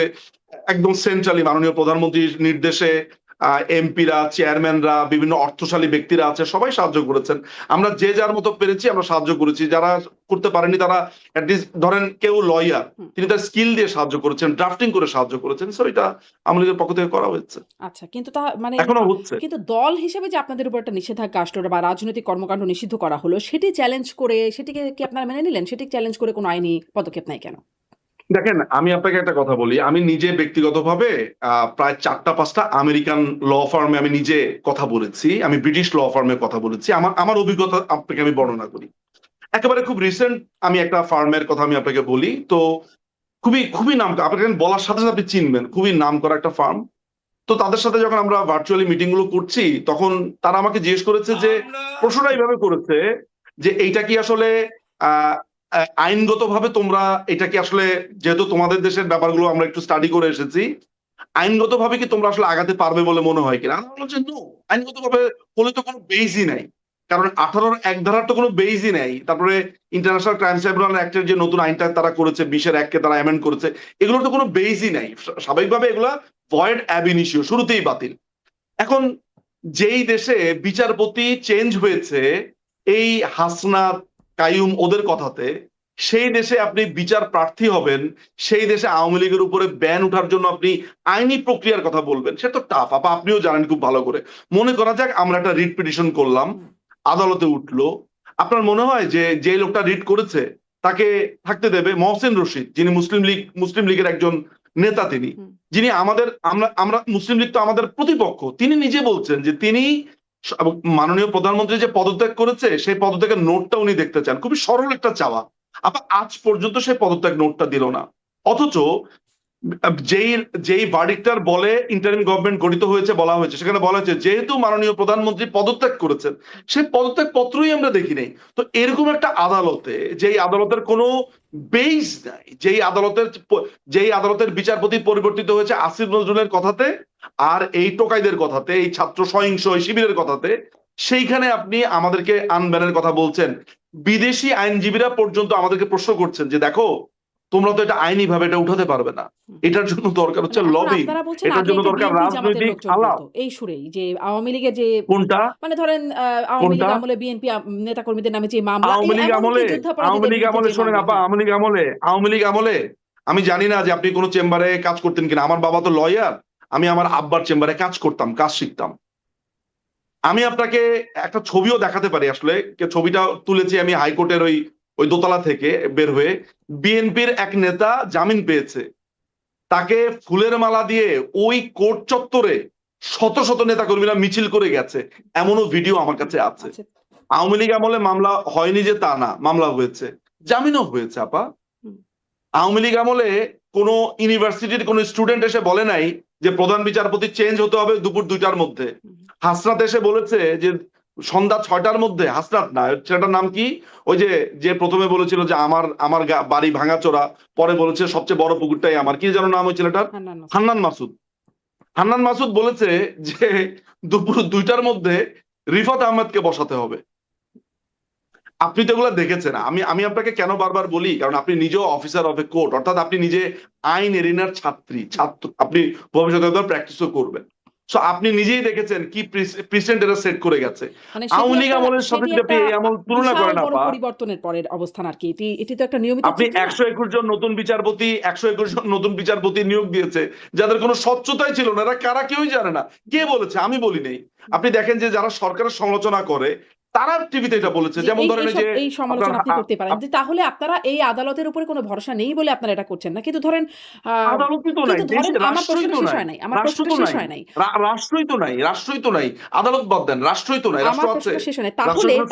তাহলে যুক্তরাজ্যের প্রখ্যাত ল ফার্ম কিংসলে নেপলি, সেখান থেকে কেন আইসিটির কাছে চিঠি আসলো সাবেক প্রধানমন্ত্রী শেখ হাসিনার দণ্ড বাতিলের জন্য, মৃত্যুদণ্ড বাতিলের আবেদন করে? দেখেন, মৃত্যুদণ্ড বাতিলের জন্য না, আপনি ভালো করে চিঠিটা যদি পড়েন তাহলে দেখবেন যে তারা লিগ্যাল লুফহোলের কথা বলছে। একটা কথা আমি আপনাকে বলি, এখন আমি আপনার সাথে যে আলোচনাটা করছি, আপনি যদি আমার আইনজীবী, আপনি যদি আসেন আমার কাছে, বা কেউ যদি আমার কাছে আসে অ্যাজ এ ক্লায়েন্ট হিসেবে, আমাকে কিন্তু ফর্মাল চিঠি আদালতকে দিতে হবে। আমি এখন যেইটা কথা বলছি যে এই রাষ্ট্র আমি মানি না বা এটাকে আমি রাষ্ট্র মনে করি না, যেই আলাপে আমি বলছি, অ্যাজ এ লয়ার হিসেবে আমাকে কিন্তু চিঠিটা দিতে হবে আদালতকে। ফলে আপনি আমার দুইটা রোল কিন্তু মাথায় রাখবেন। কিছু কিছু প্রসিডিউর আছে যেটা তার প্রফেশন অনুযায়ী মেনটেন করতে হয়। এখন কিংসলের কাছে যখন গেছে, কিংসলে তো ভাই আমার মতো বলবে না, কারণ ও এই আলাপটা টকশোতে করে না, ওকে চিঠিই পাঠাতে হয় আলটিমেটলি এন্ড অফ দ্য ডেতে। কেন? তাকে একটা নর্মস, তাকে একটা প্রসিডিউর মেনটেন করতে হয়। আমি পলিটিক্যাল জায়গা থেকে যেই রেটরিকে, যেই পলিটিক্যাল বোঝাপড়ার জায়গা থেকে আপনাকে আমি বলছি, সেখানে ইতিহাস আছে, সেখানে আমাদের প্রেসিডেন্ট আছে, সেখানে আমার লজিক আছে, সেই জায়গা থেকে বলছি। ফলে কিংসলের চিঠি আর আমার বক্তব্য দুটাকে এক করে দেখাটা একদমই আমি হাস্যকর বলবো না, আমি বলবো যে এটা খুবই ডিসপ্রপোর্শনেট কথাবার্তা। একদমই স্পষ্ট, নিশ্চয়ই কিংসলের চিঠি আর আপনার বক্তব্যকে একসাথে করে দেখার কোনো সুযোগই নাই। কিন্তু আমি প্রশ্ন করছি যে যেই আদালতকে আওয়ামী লীগ বা আপনার ভাষ্য যদি বলি যে আপনারা মানছেনই না, সেই আদালতকে কিংসলে চিঠি দিচ্ছেন এবং কিংসলে নিজ থেকে সুমোটো চিঠি দিচ্ছে না, তারা শেখ হাসিনার পক্ষ থেকে চিঠিটা দিচ্ছে। না, উনারা ইনস্ট্রাক্টেড বাই শেখ হাসিনা। না, আমি আপনাকে এইটাতে জবাব দিলাম, আপনি একটু আরেকবার একটা মনোযোগ দিয়ে শুনবেন। দেখেন, আমি বলছি কি, আমি রেটরিকের জায়গা থেকে বলছি, তো আমার কাছে তো মনে হয় রাষ্ট্রই নেই। এখন আপনি যদি আমাকে প্রশ্ন করেন যে রাষ্ট্রই নাই তো মিছিল করেন কোথায়, এই প্রশ্ন কখনো আমি হেসে দিব আপনাকে। আমি রাষ্ট্রই নাই যে ফিলোসফির জায়গা থেকে বলেছি, অর্থাৎ যেই স্ট্রাকচারকে রাষ্ট্র বলি, ফিলোসফির জায়গা থেকে কিংসলে নেপলি চিঠি পাঠালো আইসিটি, এইটাই আমি আপনাকে বলছি। জায়গা থেকে জিজ্ঞাসা করছি আপনারা কেন সেই আদালতে চ্যালেঞ্জ করলেন না? আমি আপনাকে আমার কথাটা শেষ হতে দেন না, তাহলে আপনি বুঝবেন। আমি তো মনে করি আদালত নাই। তাহলে আমার নেত্রী যখন আদালতকে চিঠি দেয়, তাহলে আপনি আমাকে পাল্টা প্রশ্ন করতেই পারেন যে ভাই আপনি একটু বলেন আদালত নাই। শুনেন, তাকে প্রসিডিউর মেনটেন করতে হবে, আমরা তো এই প্রসিডিউর মেনটেন করি, কিন্তু আমরা জানি কোনো লাভ হবে না। বাট আমরা ভবিষ্যতের রেকর্ডের জন্য আমরা অনেকগুলো ইনিশিয়েটিভ নেই। যেমন ধরেন, যেমন একটা উদাহরণ দেই, কেন আপনারা চ্যালেঞ্জটা করলেন আমরা রেকর্ডের জন্য, যেমন ধরেন আমি আপনাকে বলি, আন্তর্জাতিক অপরাধ আদালতে আমি আইনজীবী হয়ে 4টা অভিযোগ দায়ের করেছি এই পর্যন্ত। আপনার গোপালগঞ্জে গণহত্যা আর এই গত 2 বছর আমাদের উপরে যা হয়েছে সেটার উপরে ডিপি করে আরেকটা অভিযোগ আমি দায়ের করব খুবই সাম্প্রতিক সময়ে, যে এই সাম্প্রতিক সময় যে তুরাগের যে গণহত্যা হয়ে গেল বা যে হত্যাকাণ্ড হয়ে গেল সেটা নিয়ে। তো আমরা যখন আইসিসি কে এই অভিযোগগুলো দায়ের করি আর্টিকেল 15 এর আন্ডারে, আমরা জানি যে এটা একটা লং কিউতে পড়ে থাকবে, কিন্তু আমরা এই কারণে দেই যে আন্তর্জাতিক কোর্টে আমরা অভিযোগটা দায়ের করে রেখেছি ভবিষ্যতের জন্য। এখন আমরা যখন একটা চিঠি পাঠাবো, একটা মামলা, একটা রিট করে রাখবো, আমরা জানি এখন রাষ্ট্র নাই, আমরা জানি এখন আদালত নাই, কিন্তু ভবিষ্যতে তো থাকবে, এই অবস্থা তো বেশি দিন থাকবে না। তখন একটা সময় আমরা তো নতুন করে এই মামলাগুলোকে পয়দা করতে পারবো না। তখন আমরা এই রেফারেন্স গুলো দিব যে আমরা প্রসিডিওর মেনটেন করেছিলাম, তারা তা শোনে নাই। আমরা এই যুক্তিতেই আমি সামনের আপনাকে সময়ের প্রশ্নটা করছি, আমার সামনের ওইখানে সময়ের প্রসিডিওর ডিফেন্সের মেনটেন জন্য করার প্রয়োজন হচ্ছে, কিন্তু এখনকার এখানে কেন প্রস্তুতিটা হলো নেই। না? আওয়ামী লীগের বিষয়টাকে আমি চ্যালেঞ্জ বলি করতে কোনো প্রসিডিওর মেনটেন করা হলো না। না, সামনের সময়ের লড়াইয়ের জন্য বর্তমানের প্রস্তুতিটা আমরা নিয়ে রাখছি, এই হলো ব্যাপার। সেটা শেখ হাসিনার মামলার ক্ষেত্রে নিয়ে রাখছেন, কিন্তু আওয়ামী লীগের নিষেধাজ্ঞা চ্যালেঞ্জ করার ক্ষেত্রে নিচ্ছেন না, মানে সেলফ কন্ট্রাডিক্টরি না? না না, আপনাকে কে বলেছে? আওয়ামী লীগের নিষেধাজ্ঞার ব্যাপারে তো আদালতে গেছে, কোথায়? ওটাকে তো আদালত আমলে নেয়নি, আপনি জানেন না। কে চ্যালেঞ্জ ব্যারিস্টার করেছে? মেহেদী হাসান রিট করেছে, আপনি জানেন না সেটা। আপনি ব্যারিস্টার মেহেদী হাসানের সাথে যোগাযোগ করবেন। না। ব্যারিস্টার মেহেদী হাসান গেছেন, আমাদের আরো লয়াররা গেছেন, সেটা নেয়নি কোর্টে। কে বলে আপনাকে এগুলা? আচ্ছা, আমরা রিট পিটিশন দায়ের করেছি, এমনকি যে আমাদের আরেক সহকর্মী আছে কাজী মামুন ভাই, উনি তো কিন্তু একটু আগে যে বললেন যে কোনো কাজ হবে না বলে করেন নাই। না না না, এইটি আপনাকে আমি কি বলেছি যে আমরা এখনকার সমস্ত কিছু রেকর্ড রাখছি ভবিষ্যতের রেফারেন্সের জন্য। আমরা জানি কাজ হবে না, কিন্তু আপনি যেটা কথাটা বলছেন যে যখন একজন ল ফার্মে আমরা যাই, যে আমাদেরকে যে ব্যান করে সেটাকে চ্যালেঞ্জ করেন, চ্যালেঞ্জ তো করা হয়েছে, রিট পিটিশন দাখিল করা হয়েছে। আমি খুবই আনফরচুনেটলি আপনাকে এটা বলবো, সরি, যে মামুন ভাইরা যেটা করেছেন, আমাদের কাজী মামুন ভাইটার নাম্বারও দিয়ে দিয়েছেন। আমি আপনাকে নাম্বারটা দিতে পারছি না, যদি আমি জানতাম যে আলাপটা আসবে আমি একেবারে রিপিটিশনের কাগজপত্র সহ আমি আনতাম। খারিজ করে দিয়েছে, সামারিলি এটাকে খারিজ করে দিয়েছে। আপনি জানেন না মনে হয় সেটা? না, আমি আসলে জানি একটা না। না, আমি কয়েকটা আসলে জানি হয়েছে। না, এবং প্রথমে আপনার প্রশ্ন কয়েকটা করে আমি হয়েছে, কনফিউজ কয়েকটা হয়ে গেছি হয়েছে। যখন আপনি এটা বলছিলেন যে আসলে কেন না করবেন, না, যেহেতু ট্রু, কয়েকটা হয়েছে, কোনো লাভ হবে না। কয়েকটা আপনি ওই হয়েছে। যে বলছিলেন না যে আপনি ডক্টর মোহাম্মদ ইউনূস সহ মানে উপদেষ্টা পরিষদের, সেখানে একটা মানে ইন্টারেস্টিং কথা বললেন যে গোপালগঞ্জ গণহত্যা। আপনি পুরো জুলাই আগস্টের বিষয়টাকে গণহত্যা বলবেন না, আর গোপালগঞ্জেরটা গণহত্যা বলবেন, বা তুরাগে গণহত্যা। গোপালগঞ্জে তো আমাদের উপরে গণহত্যা হয়েছে, আমরা চোখের সামনে দেখেছি। আর আপনার এটা তো কোনো ডিসপিউটেড কোনো ম্যাটার না। দেখা হয়েছে যে একটা ছেলেকে ধরে তাকে দুম করে গুলি করে মেরে দিল। আর আপনার জুলাই অগাস্টে যে জঙ্গি হামলা হয়েছে, সেখানে লস্করি তৈবা বলছে আমরা এসেছি। কিন্তু আমরা এখন তো গুলি ধুম করে কার মেরে গুলিতে দেওয়ার মারা ঘটনা গেছে? অনেক না দেখেছি। না, আচ্ছা ঠিক আছে, আপনার কথাটা আমি বলে দিলাম, একটু মন দিয়ে ঠান্ডা মাথাতে শোনেন। লস্করি তৈবা বলেছে তারাও এই আন্দোলনে, বা তারা যেটাকে আন্দোলন বলছে, এই সহিংসতায় তারা ছিল, বলেছে কি বলে নাই? বলেছে, কিন্তু তার মানে থেকে সাধারণ মানুষ ছিল আচ্ছা তা ঠিক তো আছে, না। এই পর্যন্ত আমরা থাকি আপা, এই পর্যন্ত আমরা থাকি, না এই না পর্যন্ত না, এই থাকি। পর্যন্ত থাকা যাবে এখন না। এখন লস্করি তৈবার গুলিতে যে মারা যায় নাই, এটা আপনি কিভাবে বুঝবেন? কারণ ভিডিওতে দেখা গেছে তাইমকে মারছে পুলিশ, তাইমের বন্ধুরা কাকে তাকে নিয়ে মারছে? এসেছে, তাইম কাকে? নামের একটা ছেলে, কা- সে পুলিশেরই ছেলে, একজন পুলিশ সদস্যেরই ছেলে তাইম, তাই আপনি বা আপনি পুলিশের কি এপিসি দেখেছেন থেকে কিভাবে ভিডিওতে? ফেলে দিচ্ছে সেগুলো তো দেখা গেছে। এই হচ্ছে কথা। ইয়ামিনের কথা আপনি বলছেন তো, হুম। না, তার আগে ইয়ামিনকে নিয়ে তাইমের আমরা কথাও দীর্ঘ বলেছি। লেখা লিখেছি।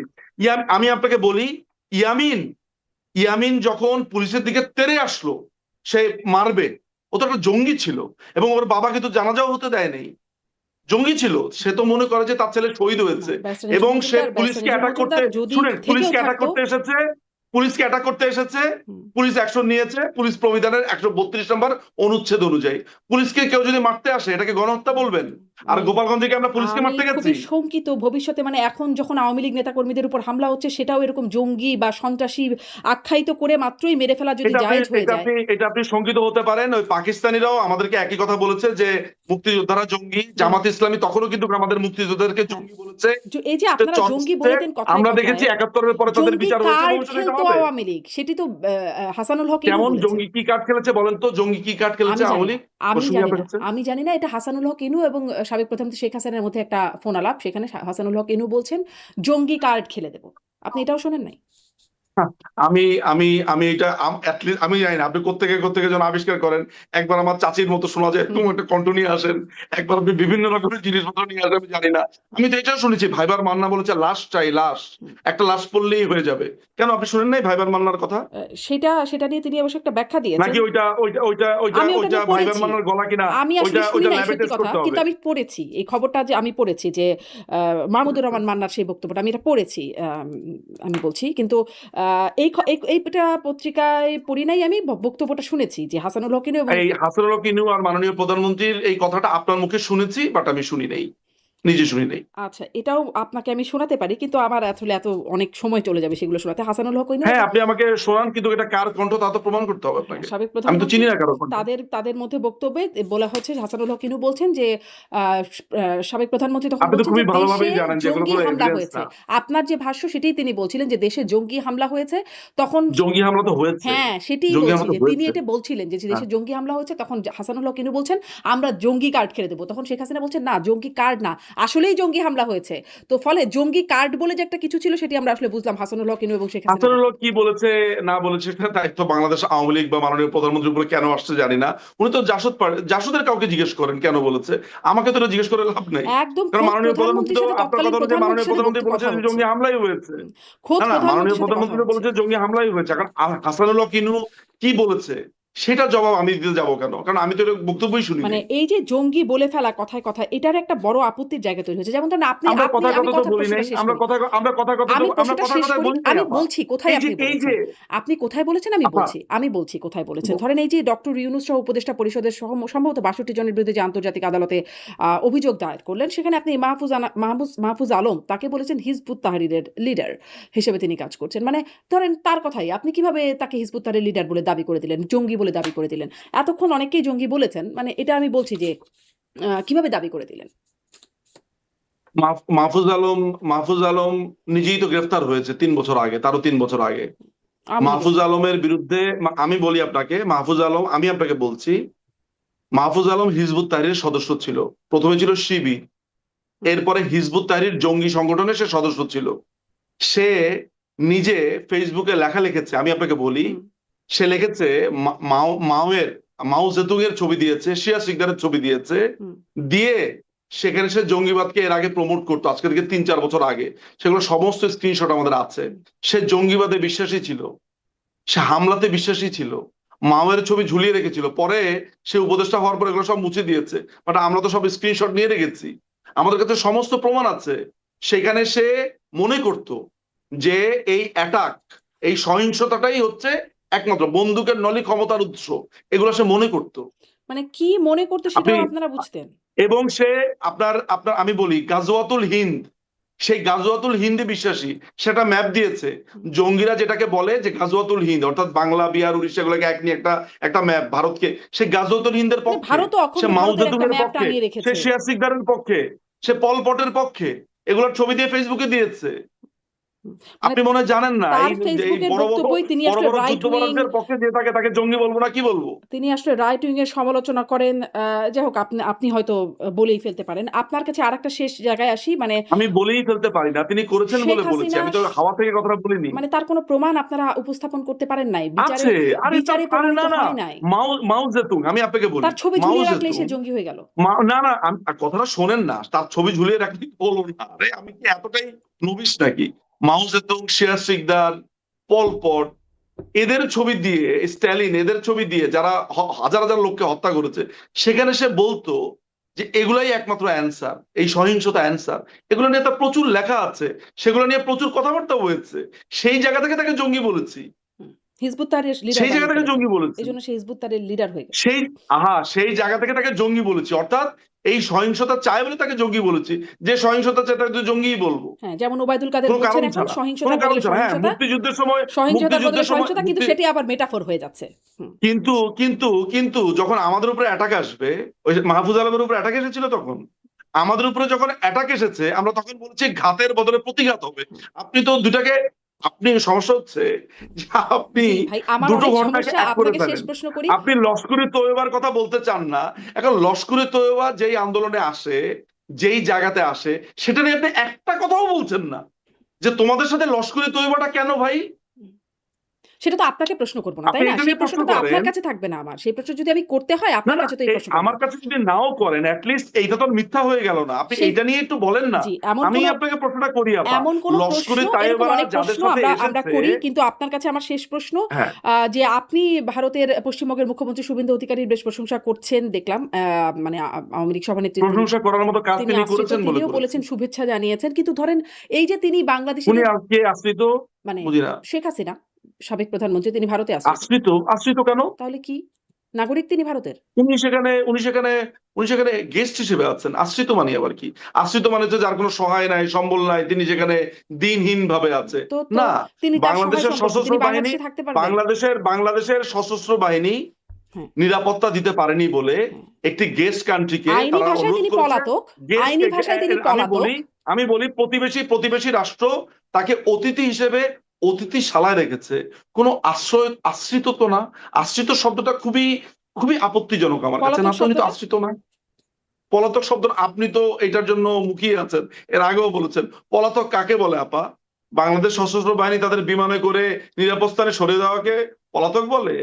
তাহলে ঠিক আছে, পলাতক। আইনে আপনার কথা তিনি হচ্ছে তাই, আইনি যদি তাহলে পলাতক। মোকাবেলা করেন নাই, মৃত্যুদণ্ডপ্রাপ্ত হয়ে হিসাবে আছেন, মানে আইনের চোখে আইনিভাবে পলাতক। মোকাবেলা করেন, আইনিভাবে মোকাবেলা করে নাই মানে যেই বিচারালয়ে বিচারপতি নির্ধারিত হয় টোকাইদের মাধ্যমে, যেই বিচারপতিদেরকে হত্যা করার জন্য তাদেরকে পেটানো হয়, তাদেরকে বলে যে সবাইকে এখান থেকে সরে যেতে হবে, সেই বিচারালয়ের বিচার করবে? সেই এরকম কথা বিচারালয়ের আসলে আবার বিচার? এইগুলোর সেখানে এই পাল্টাপাল্টি। বিচারের কি জি, আপনি কিন্তু আমাকে বলেন, আপনারা সেই সেই শুভেন্দু বিচারালয়ে অধিকারী বিচার যখন হয়? বলছেন যে অবৈধ বাংলাদেশিদেরকে আখ্যা দিয়ে তিনি তাদেরকে বাংলাদেশে পুশ ব্যাক করবার কথা বলছেন এবং তিনি দাবি করছেন 10,000 পুশ ব্যাক করা হয়েছে, মানে এরকম অবস্থান কোন রাষ্ট্রে যদি অন্য কোন রাষ্ট্রের অবৈধ নাগরিক থাকে, সেই রাষ্ট্র কি ব্যবস্থা নেবে সেটা তো অন্য আলোচনা হয়ে গেল। এটা ইমিগ্রেশন ল নিয়ে কথা বলছেন আপনি। ইন্ডিয়ার ইমিগ্রেশন ল নিয়ে কথা বললে আমি আপনার সাথে কথা বলতে পারি, এটা তো ইমিগ্রেশন ল এর আন্ডারে পড়ে। মানে এখানে তো আমি রাজনীতি দেখি না। কোন আন্তর্জাতিক আপনি মানবাধিকার কিছু আমেরিকাতে কি বলে যে আমেরিকাতে এভাবে পুশ আমেরিকাতে ব্যাক যদি করা বলে, যায়? আমেরিকাতে যদি ট্রাম্প প্রশাসন বলে মেক্সিকোর বর্ডার দিয়ে যারা অবৈধভাবে এসেছে তাদেরকে আমি বের করে দিব, এটা কি পলিটিক্যাল কথা হলো? এটা তো তার ইমিগ্রেশন ল অনুযায়ী কথা বলেছে। আচ্ছা, ইংল্যান্ডে মানে শুভেন্দু ডিপোর্ট করে অধিকারী না, আইনি ডিপোর্ট করে। ভাষায় কথা বলছেন, এমনকি ভারতের আইন, আপনি আমাকে ভারতের মানবাধিকার না না কর্মীরাও এটার প্রতি মানে প্রতিবাদ করছেন। না না কোনটা না শুভেন্দু অধিকারী যদি বলেন যে কেউ যদি তার দেশে অবৈধভাবে থাকে তিনি তাদেরকে বের করে দেবেন, যদি তিনি দায়িত্ব নিয়ে সে কথা বলেন, এটাকে তো আমার পিওর ইমিগ্রেশন ল এর আন্ডারে কথা বলে মনে হয়। সেই ইমিগ্রেশন ল এখন এরকম যে উনি সীমান্ত দিয়ে ঠেলে পাঠানো, এটা ইমিগ্রেশন ল এর অধীনে পড়ে। না সীমান্ত দিয়ে ঠেলে পাঠানোর ব্যাপারটা যারা যেই কথাটা আপনি বলছেন পুশ ইন আর পুশ আউট, আপনি মনে হয় জানেন না। নড়াইল থেকে একটা ফ্যামিলি, তারা মূলত আসলে বাংলাদেশের, তারা ওইখানে চিকিৎসার জন্য গেছে, কারণ তাদের টাকা পয়সা তেমনটা ছিল না। কলকাতা তারা এসে পুরো স্টোরিটাকে জানেন। তারা বাংলাদেশেরই মানুষ। এখন যাওয়ার সময় তারা বাংলাদেশের মানুষ হলেও পাসপোর্ট যতক্ষণ আপনার কাছে না থাকবে আইডেন্টিটি তো আপনি প্রমাণ করতে পারবেন না। ফ্যাক্টটাকে জানেন। এই পৃথিবীতে তো পুশ আউট পুশ ইন এগুলো নতুন কোনো ঘটনা না। এখন শুভেন্দু অধিকারী তার যে বক্তব্য দিয়েছেন, আমি পুরো বক্তব্যটা আসলে শুনি নাই, বাট আমি আপনার মতো এরকম শুনেছি তিনি এই বক্তব্য করেছেন, সেই মন্তব্য করেছেন। বাট আমার কথা হচ্ছে যে তিনি যদি তার মুখ্যমন্ত্রী হিসেবে তিনি যদি আইনের মধ্য থেকে কিছু বলেন সেটা তিনি বলতে পারেন। বাংলাদেশ তো পাল্টা কথা বলছে যে আমরা ওইটা বের করে দিব। 26 লক্ষ ভারতীয়র কথা বলা হচ্ছে। জীবনে কোনোদিন প্রমাণ পেয়েছেন সেটার কথা বলেন। 26 লক্ষ ভারতীয়কে নাকি বের করে দেওয়া হবে। 26 লক্ষ ভারতীয়ই নেই, কিন্তু বের করে দেবে। তো সেগুলো নিয়ে কথা বলেন না কেন? মানে আপনি এই বাংলাদেশের শুভেন্দু মানুষ, অধিকারীর এই বাংলাদেশের বক্তব্যকেও একটা আপনি অংশ যে প্রতিদিন সমর্থন বলে করছেন। দিল্লি না ঢাকা, কারিনা কাপুরের মৃত্যু হয়েছে বলে দিল্লি না ঢাকা, কিন্তু তাকে চিকিৎসা করতে পাঠিয়েছে চেন্নাইতে। এ কেমন অদ্ভুত কথাবার্তা! এত অভিযোগ করছেন, এত কিছু বলছেন, কিন্তু চিকিৎসা করতে আবার কারিনা কাইসারকে আপনি পাঠাচ্ছেন চেন্নাইতে। মানে আপনি বলতে এরা পাঠাচ্ছে চেন্নাইতে। লজ্জা হওয়া উচিত। ডিজেল আনছে ইন্ডিয়া থেকে, জি, সার আনছে ইন্ডিয়া থেকে, হুম, লজ্জা হওয়া উচিত। জি। মানে ইন্ডিয়ায় বসে হয়তো মানে আপনাদের নেতাকর্মীরা ইন্ডিয়ায় আছেন বলেই মানে আপনাদের ভাষাটা আর অন্যদের ভাষাটা একটু ভিন্ন হয়ে দাঁড়াচ্ছে। মানে না, ইন্ডিয়াতে আছে এমনকি বলি না। ভারতের আমি যখন মানবাধিকার কর্মীরাও এই পুশ আমি ব্যাকের এই সমালোচনা মুহূর্তে করছেন। শুনেন, আমি এই মুহূর্তে ইন্ডিয়াতে আছি বটে। আমি যখন ইংল্যান্ডে ছিলাম আপনার কি মনে হয় আমার এই কথা আপনি চেঞ্জ বলছি না, হবে? আপনি যেটা বলছি না, সত্যি সেটা তো শীর্ষ সবটাই নেতৃত্বদের সত্যি। কথা বলছি।